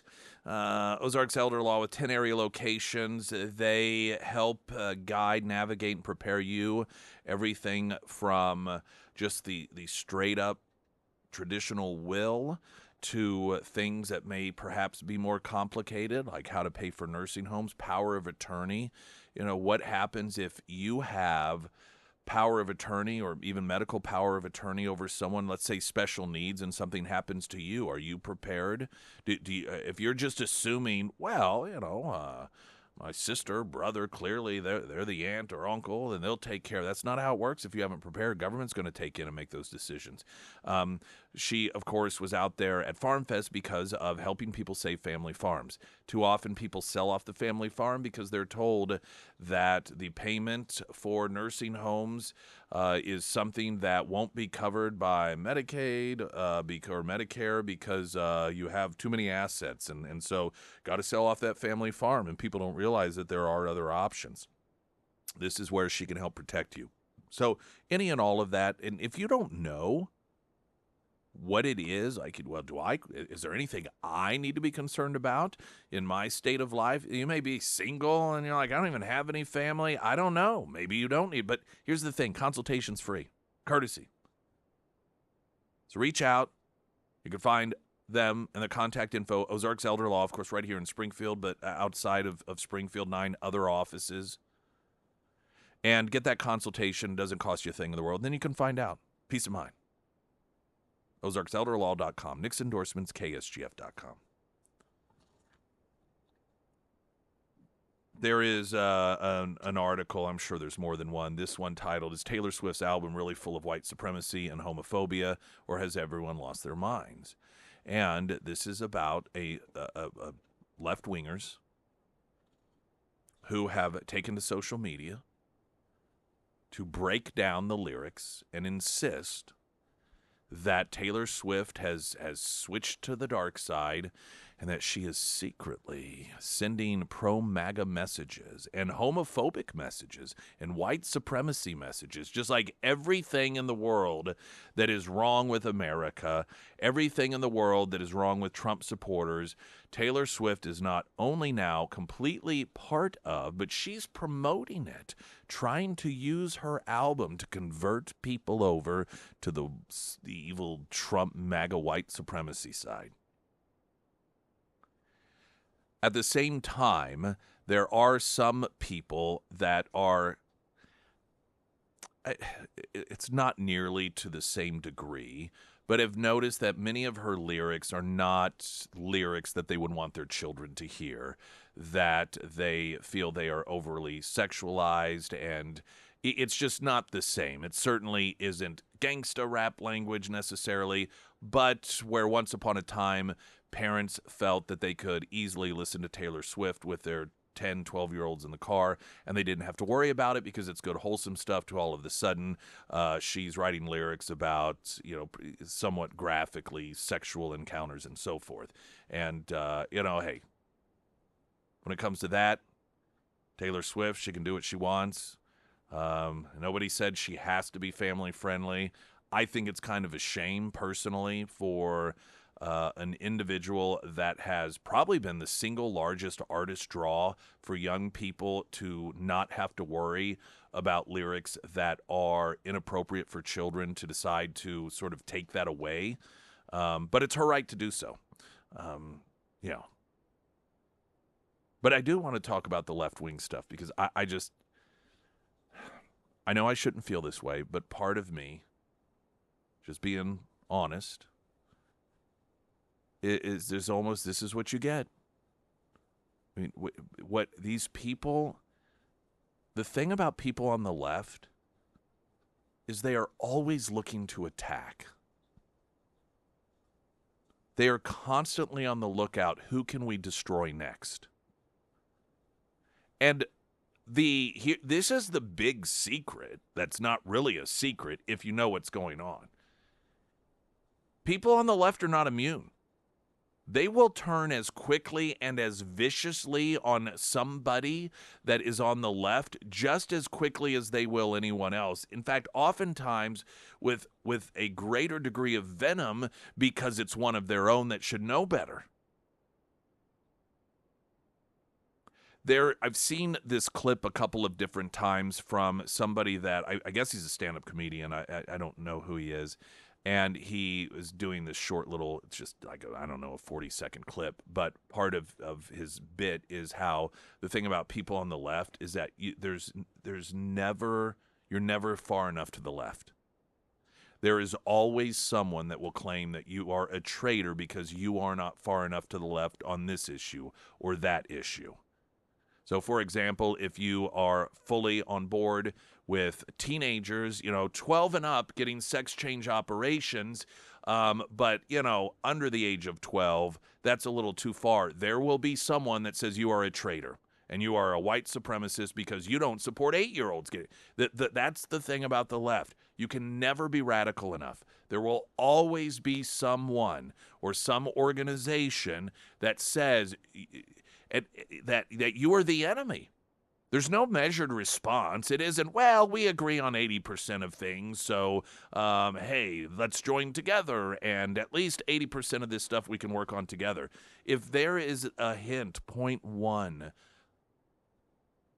of 1% in which they find that you don't comply with their beliefs, then you are just as much of an enemy as Donald Trump. And Taylor Swift is learning this. So we'll talk a little bit about what it is that they claim are in her lyrics coming up here in just a couple of moments. The Pyramid Roofing Company, text line 417-447-KSGF. Latest news.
Do you want to do weather since I just callously skipped past you doing weather before the traffic there? Yeah, well, I just thought that you didn't want to hear from me.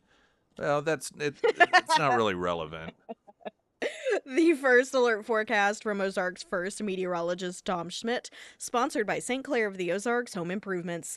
Today we'll see sunny skies with a high near 76. Tonight mostly clear with a low around 51. For your Thursday, sunny with a high near 75. And taking a look at Friday, mostly sunny with a high near 79. Taylor Swift's new album, The Life of a Showgirl, barely 3 days old, already woke killjoys are tearing it apart, finding offensive lyrics where there are none. Overly online social media critics, liberals of Swift, instantaneously apparently decided the new album is rife with racism and homophobia, as well as secret messages of support for the patriarchy, eugenics, and Donald Trump. Yeah, left-wingers are completely normal. They're not paranoid at all. They don't have paranoid delusions.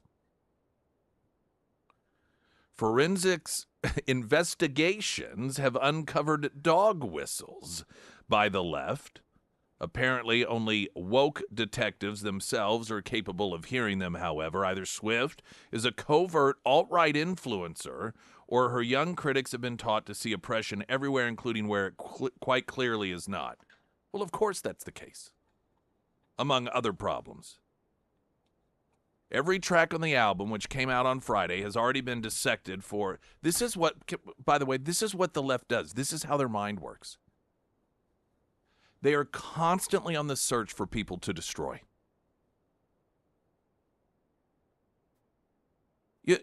Not to get too far off track here, but you just think about the difference in approach of, let's just use something as actually serious as the Charlie Kirk assassination and that memorial, and something in which here you have the victim, the wife, one of the true victims, and she is trying to lift up, forgiving the person that stole this planet, Charlie Kirk from this planet, her husband from her, the father of her children, and encouraged everyone to forgive. I forgive him. And it was about being uplifting and figuring out silver linings and way. And then you look at how the left approaches things. The people who run around claiming that they're all about support, particularly of women, and love, and encouraging everyone.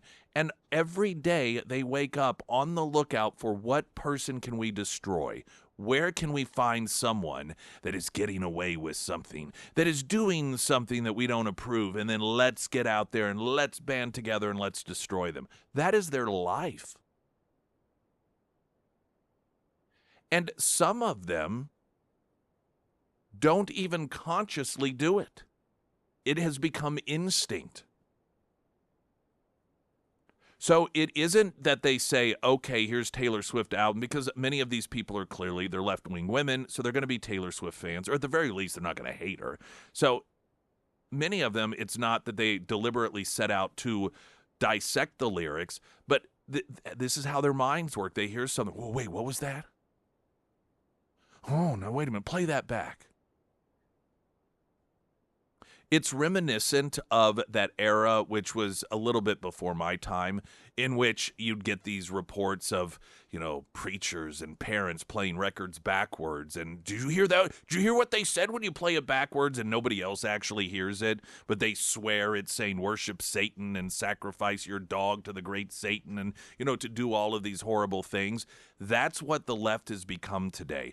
They're the people that are playing the record backwards, swearing up and down that it's filled with all sorts of horrific things, though no one else can hear it but them.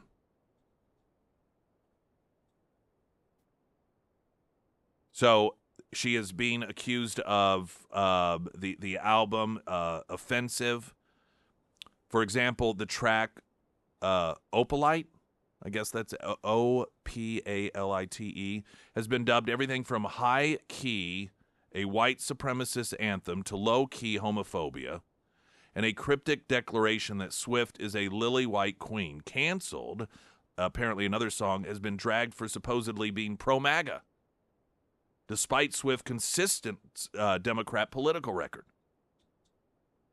A tweet with almost 100,000 likes reads, "I like my friends canceled" is the most tone-deaf lyrics a white billionaire with MAGA friends could release in this climate. Now, the friends thing, see, guilt by association. This is the cult of the left. See, she's friends with the wife of Patrick Mahomes, Brittany Mahomes, and so because Trump likes Patrick Mahomes, that guilt by association means that Taylor Swift is part of MAGA universe. This is the cultish, paranoid delusion of the Democrat Party.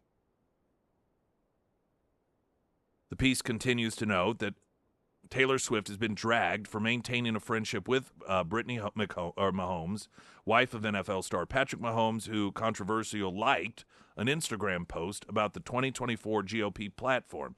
Swift, of course, endorsed Kamala Harris, but didn't disavow her friends, so she has committed the great sin. Yes, but the Trump supporters are the cult members, right? Meanwhile, the song Ophelia, a song that gives the tragic Shakespeare character from Hamlet a revised happy ending, was dragged by critics for, quote, reinforcing the patriarchy. Good Lord, these people are so tired. One self-proclaimed English major, there you go, on X said, quote, "I refuse to listen to a song that implies Ophelia might have reconsidered killing herself if she just had dated a quarterback."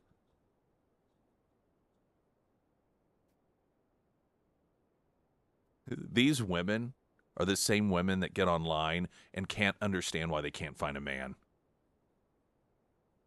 You see, where are all the good men out there? Where are all the liberal men? First off, there aren't really that many, if any, actual men that are liberal. But in addition to that, what human in their right mind would want to be with someone that is so constantly miserable, and anything and everything that you do, they pick apart and accuse you of being this and accuse you of being that? You're miserable. No one wants to be with you.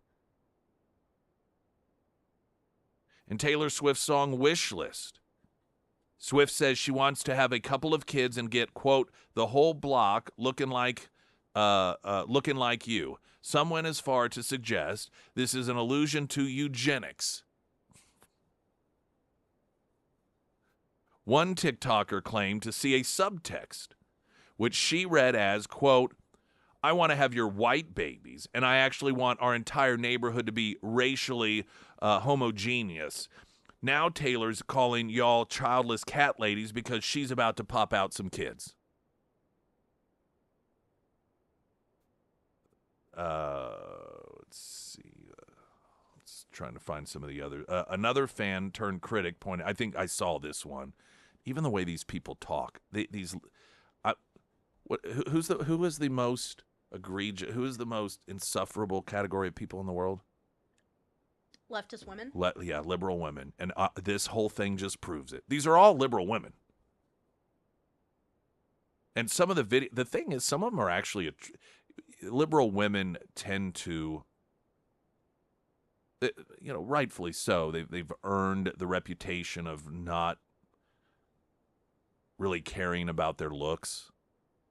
But some of them are actually not bad looking. I mean, one of these nut jobs on the left that I watched the video actually was a decent looking gal. So I don't know what happened to her. Another Taylor Swift fan who's turned against her pointed out, quote, she's free to put out a song about wanting a husband and children and a basketball hoop in a house in a cul-de-sac, but she has to accept the context that if she puts that out right now, it's going to feel like propaganda. The woman also compared the album to a bad lunch date. Quote, if you're out to lunch with a friend and you are unemployed, you're struggling to put food on the table, you're worried about not having access to your health care, and all they do is chatter on and on about how lucky they are, how rich they are, how wonderful their boyfriend is, it's going to be a little exhausting. Well, whose fault is that? Again, liberal women miserable about everything. Absolutely everything is miserable. And if they're miserable, you can't dare be happy. You have to be miserable too. And if things are going well for you, you better keep your mouth shut because it's all about me. I mean, this is exactly what these people are insufferable. Can you imagine? Some of you listen, I don't know. I was going to say some of you listening right now may be in a relationship or married to one of these people, but I can't imagine that being the case. Can you imagine? I mean, you're not a lesbian, Sarah, but, you know, just any human being that acted like this. Can you imagine being in a relationship with someone like this? Miserable all the time. Just everything's so negative. Negative, and can't stand for anyone else to be happy. To actually, this isn't this is how they are describing themselves here. She's, you know, describing the Taylor Swift album as, you know, my life's horrible and I go to lunch with a friend of mine whose life is going well, and, you know, they're talking about it, and, you know, that's what this album's like. It's horrible. It's awful. I shouldn't have to sit through that. They don't even want their friends to be happy. The former Taylor Swift fan said, considering how much Taylor has benefited from and marketed on that parasocial relationship with her fans, it would have been nice to get some acknowledgement of the problems that most of us are struggling with right now. Yes, because it is about you, isn't it? I mean, what idiocy.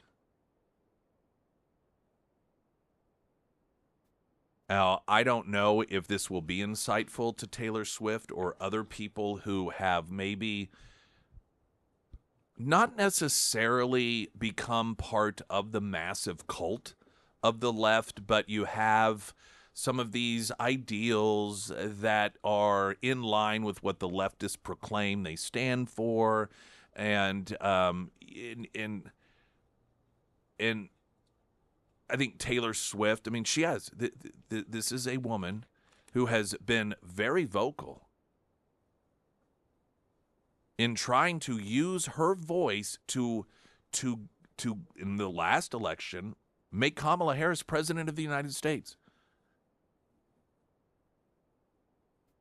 So it was so clear that she was attempting to influence the election, which, by the way, she's an American. I mean, she has just as much right to try to influence elections as any of us do that talk about politics, or, you know, when you put a sign in your yard or you wear a T-shirt supporting an elected official, you are attempting to influence other people who are going to vote. You're trying to influence the outcome of an election. So Taylor Swift has the same right to do it as everyone else.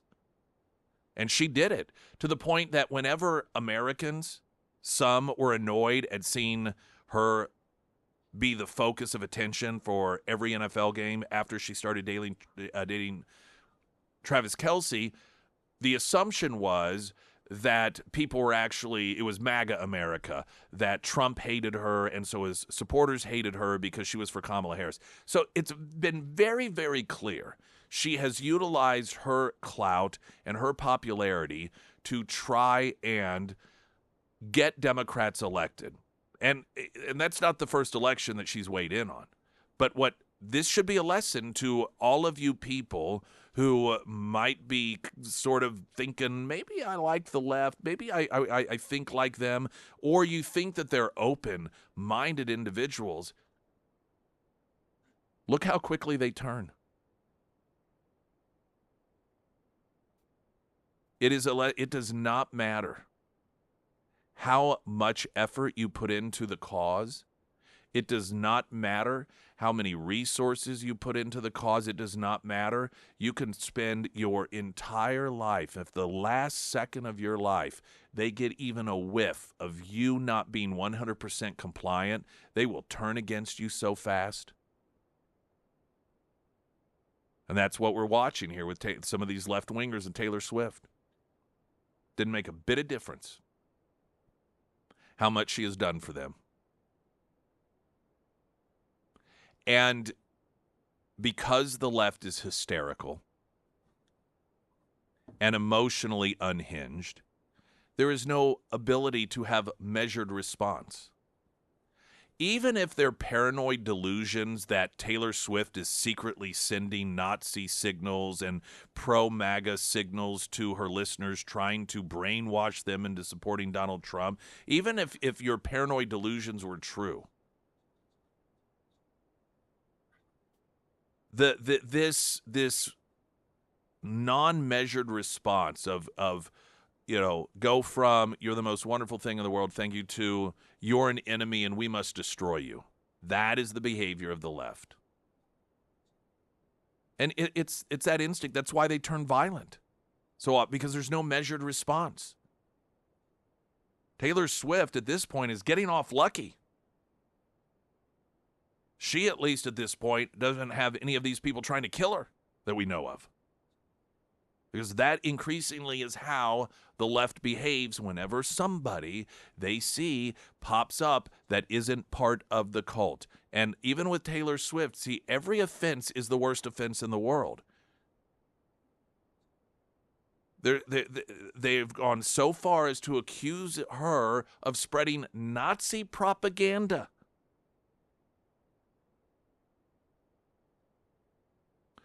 I think about the conversation. If she seems very in tune with what's going on, what people are saying. In fact, I suspect she is very hands-on when it comes to gauging social media reaction to things.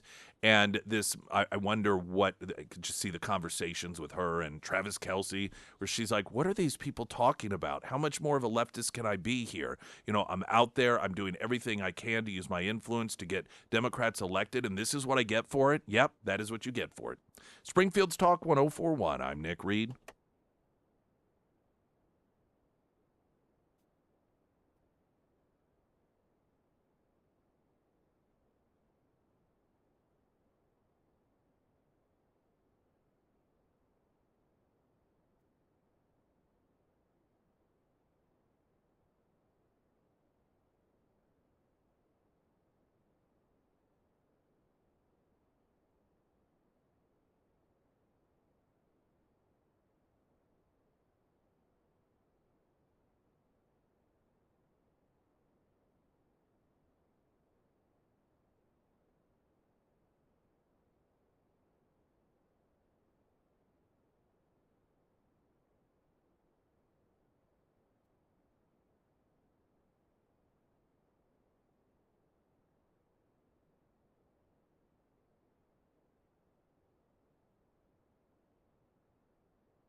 We're going to get a traffic update. Then I want to play some audio. There's a gal by the name of Katie Porter. She's a former member of the House. She's a Democrat, and she makes the non-official list as one of the worst members of Congress to work for. And, that list is populated with Democrat women.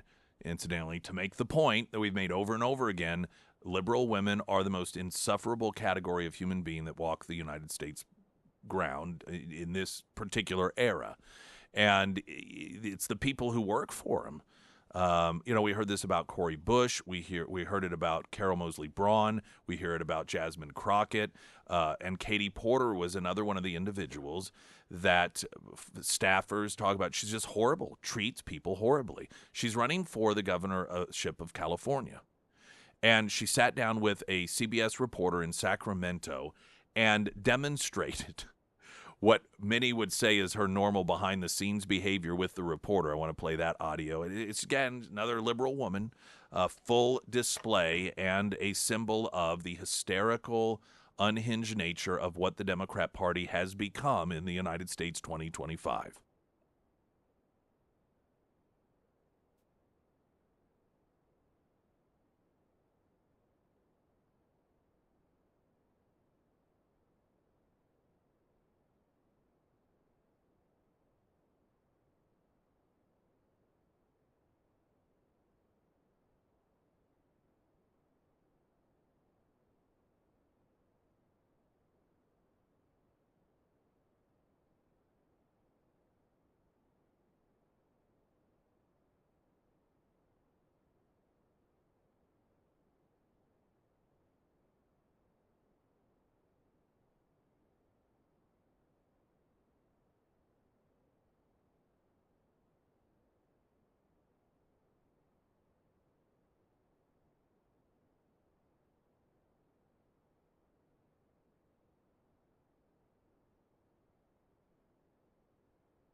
Springfield's Talk 1041, the first alert forecast from Ozarks First meteorologist Tom Schmidt, sponsored by J&S Automotive. Today we'll see sunny skies with a high near 76. Tonight mostly clear with a low around 51. For your Thursday, sunny with a high near 75. And taking a look at Friday, mostly sunny with a high near 79. I thought I'd share what, let's see, who is this? Nick, actually. I would constantly tell you about my outdoor living space created by Hunter Hardscapes and Outdoor. But there's another Nick Nybert. And he posted, my wife and I wanted to express our sincere appreciation to Daniel and the team at Hunter Lawn and Landscape. It's, of course, Hunter Hardscape and Outdoor.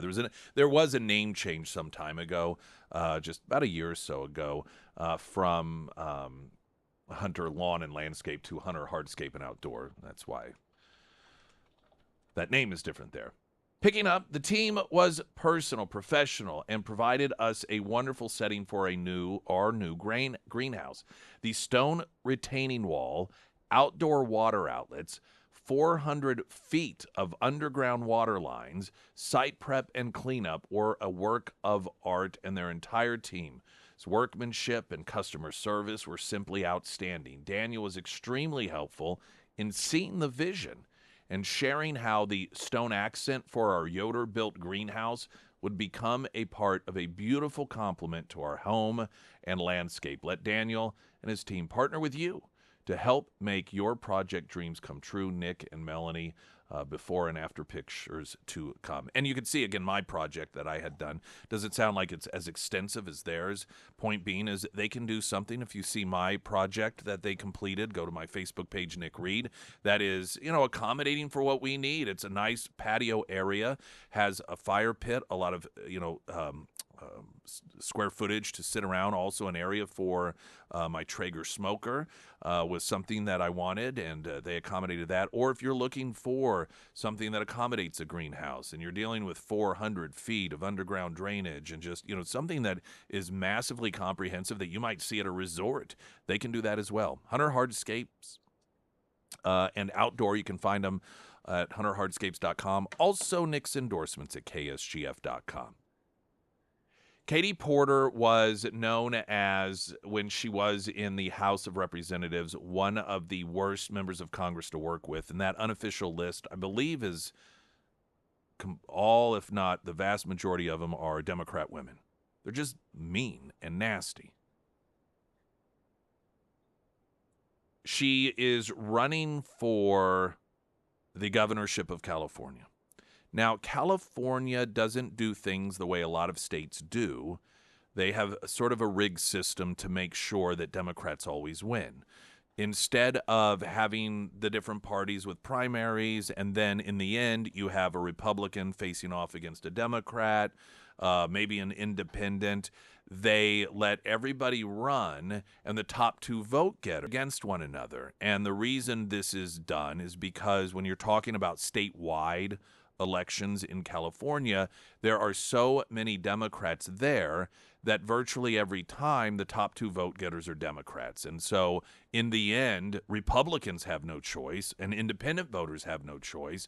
If they want to vote for, they have to vote for a Democrat. And it's, a system that the Democrats have rigged. The party of democracy, of course, setting things up so it's virtually impossible for a Republican to win any statewide office. Katie Porter, like all of the other Democrats that are running for that position, sat down with a reporter from CBS. And I'll just sort of preview some of this. The reporter asked follow-up questions.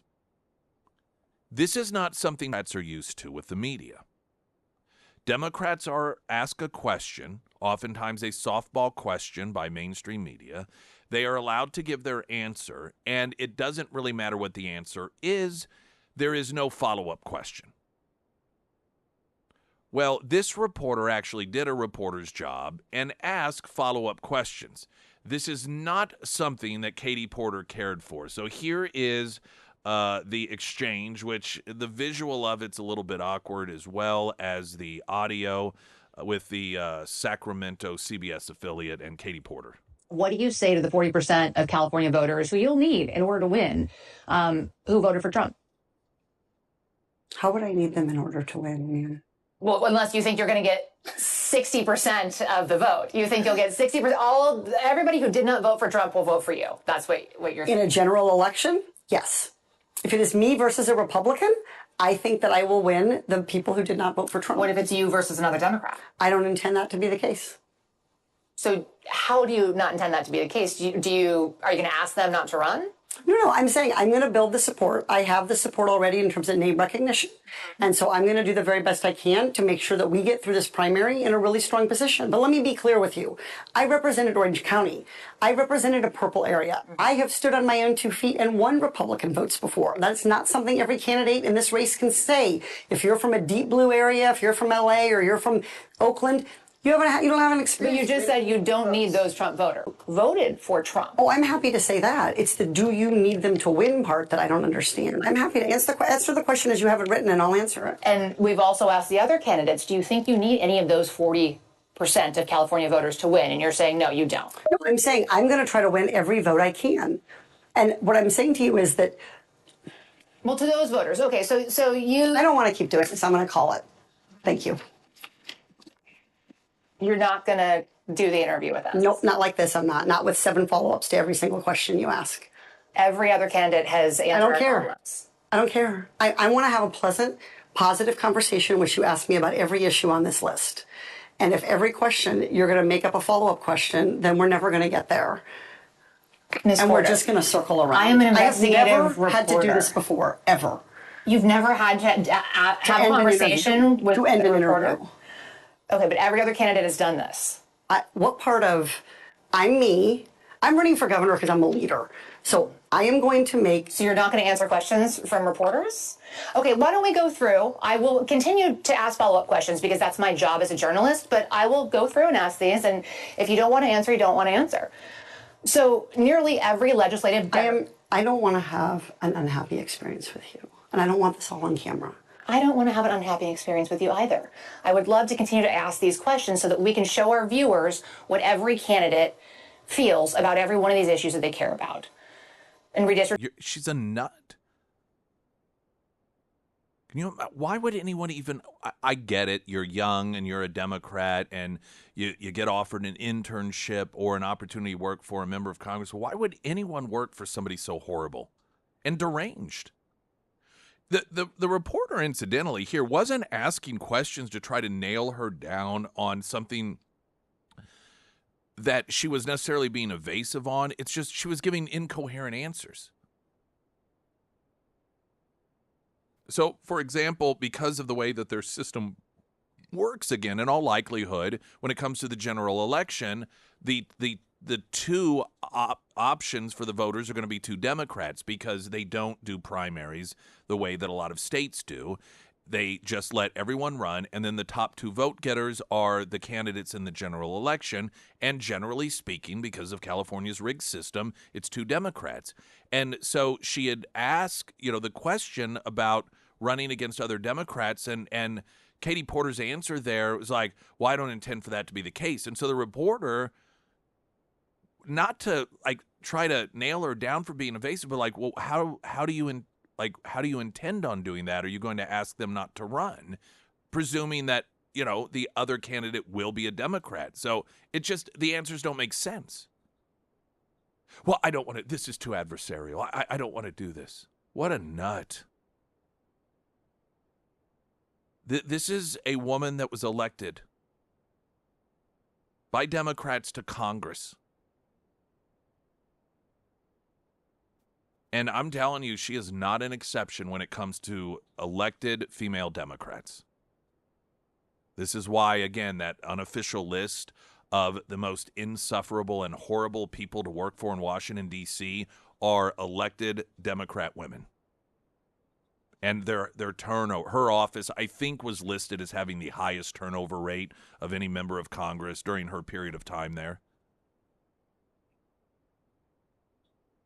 And this is the party that runs around carrying the mantle of treating people with dignity, treating people with respect, hearing everyone's voice, making sure everyone is heard. But when it comes down to it, the reality is the rules don't apply to them, and they can treat people like trash all day long. I mean, Kamala Harris, she had the same sort of narrative would come out of people who left her office. She also had tremendously high turnover, and for the same reasons. Difficult to work with, arrogant, mean to people. I don't know what it is about women who are Democrats that make them incapable of just being nice. You don't even have to be nice, just not mean. Springfield's Talk 104.1, I'm Nick Reed.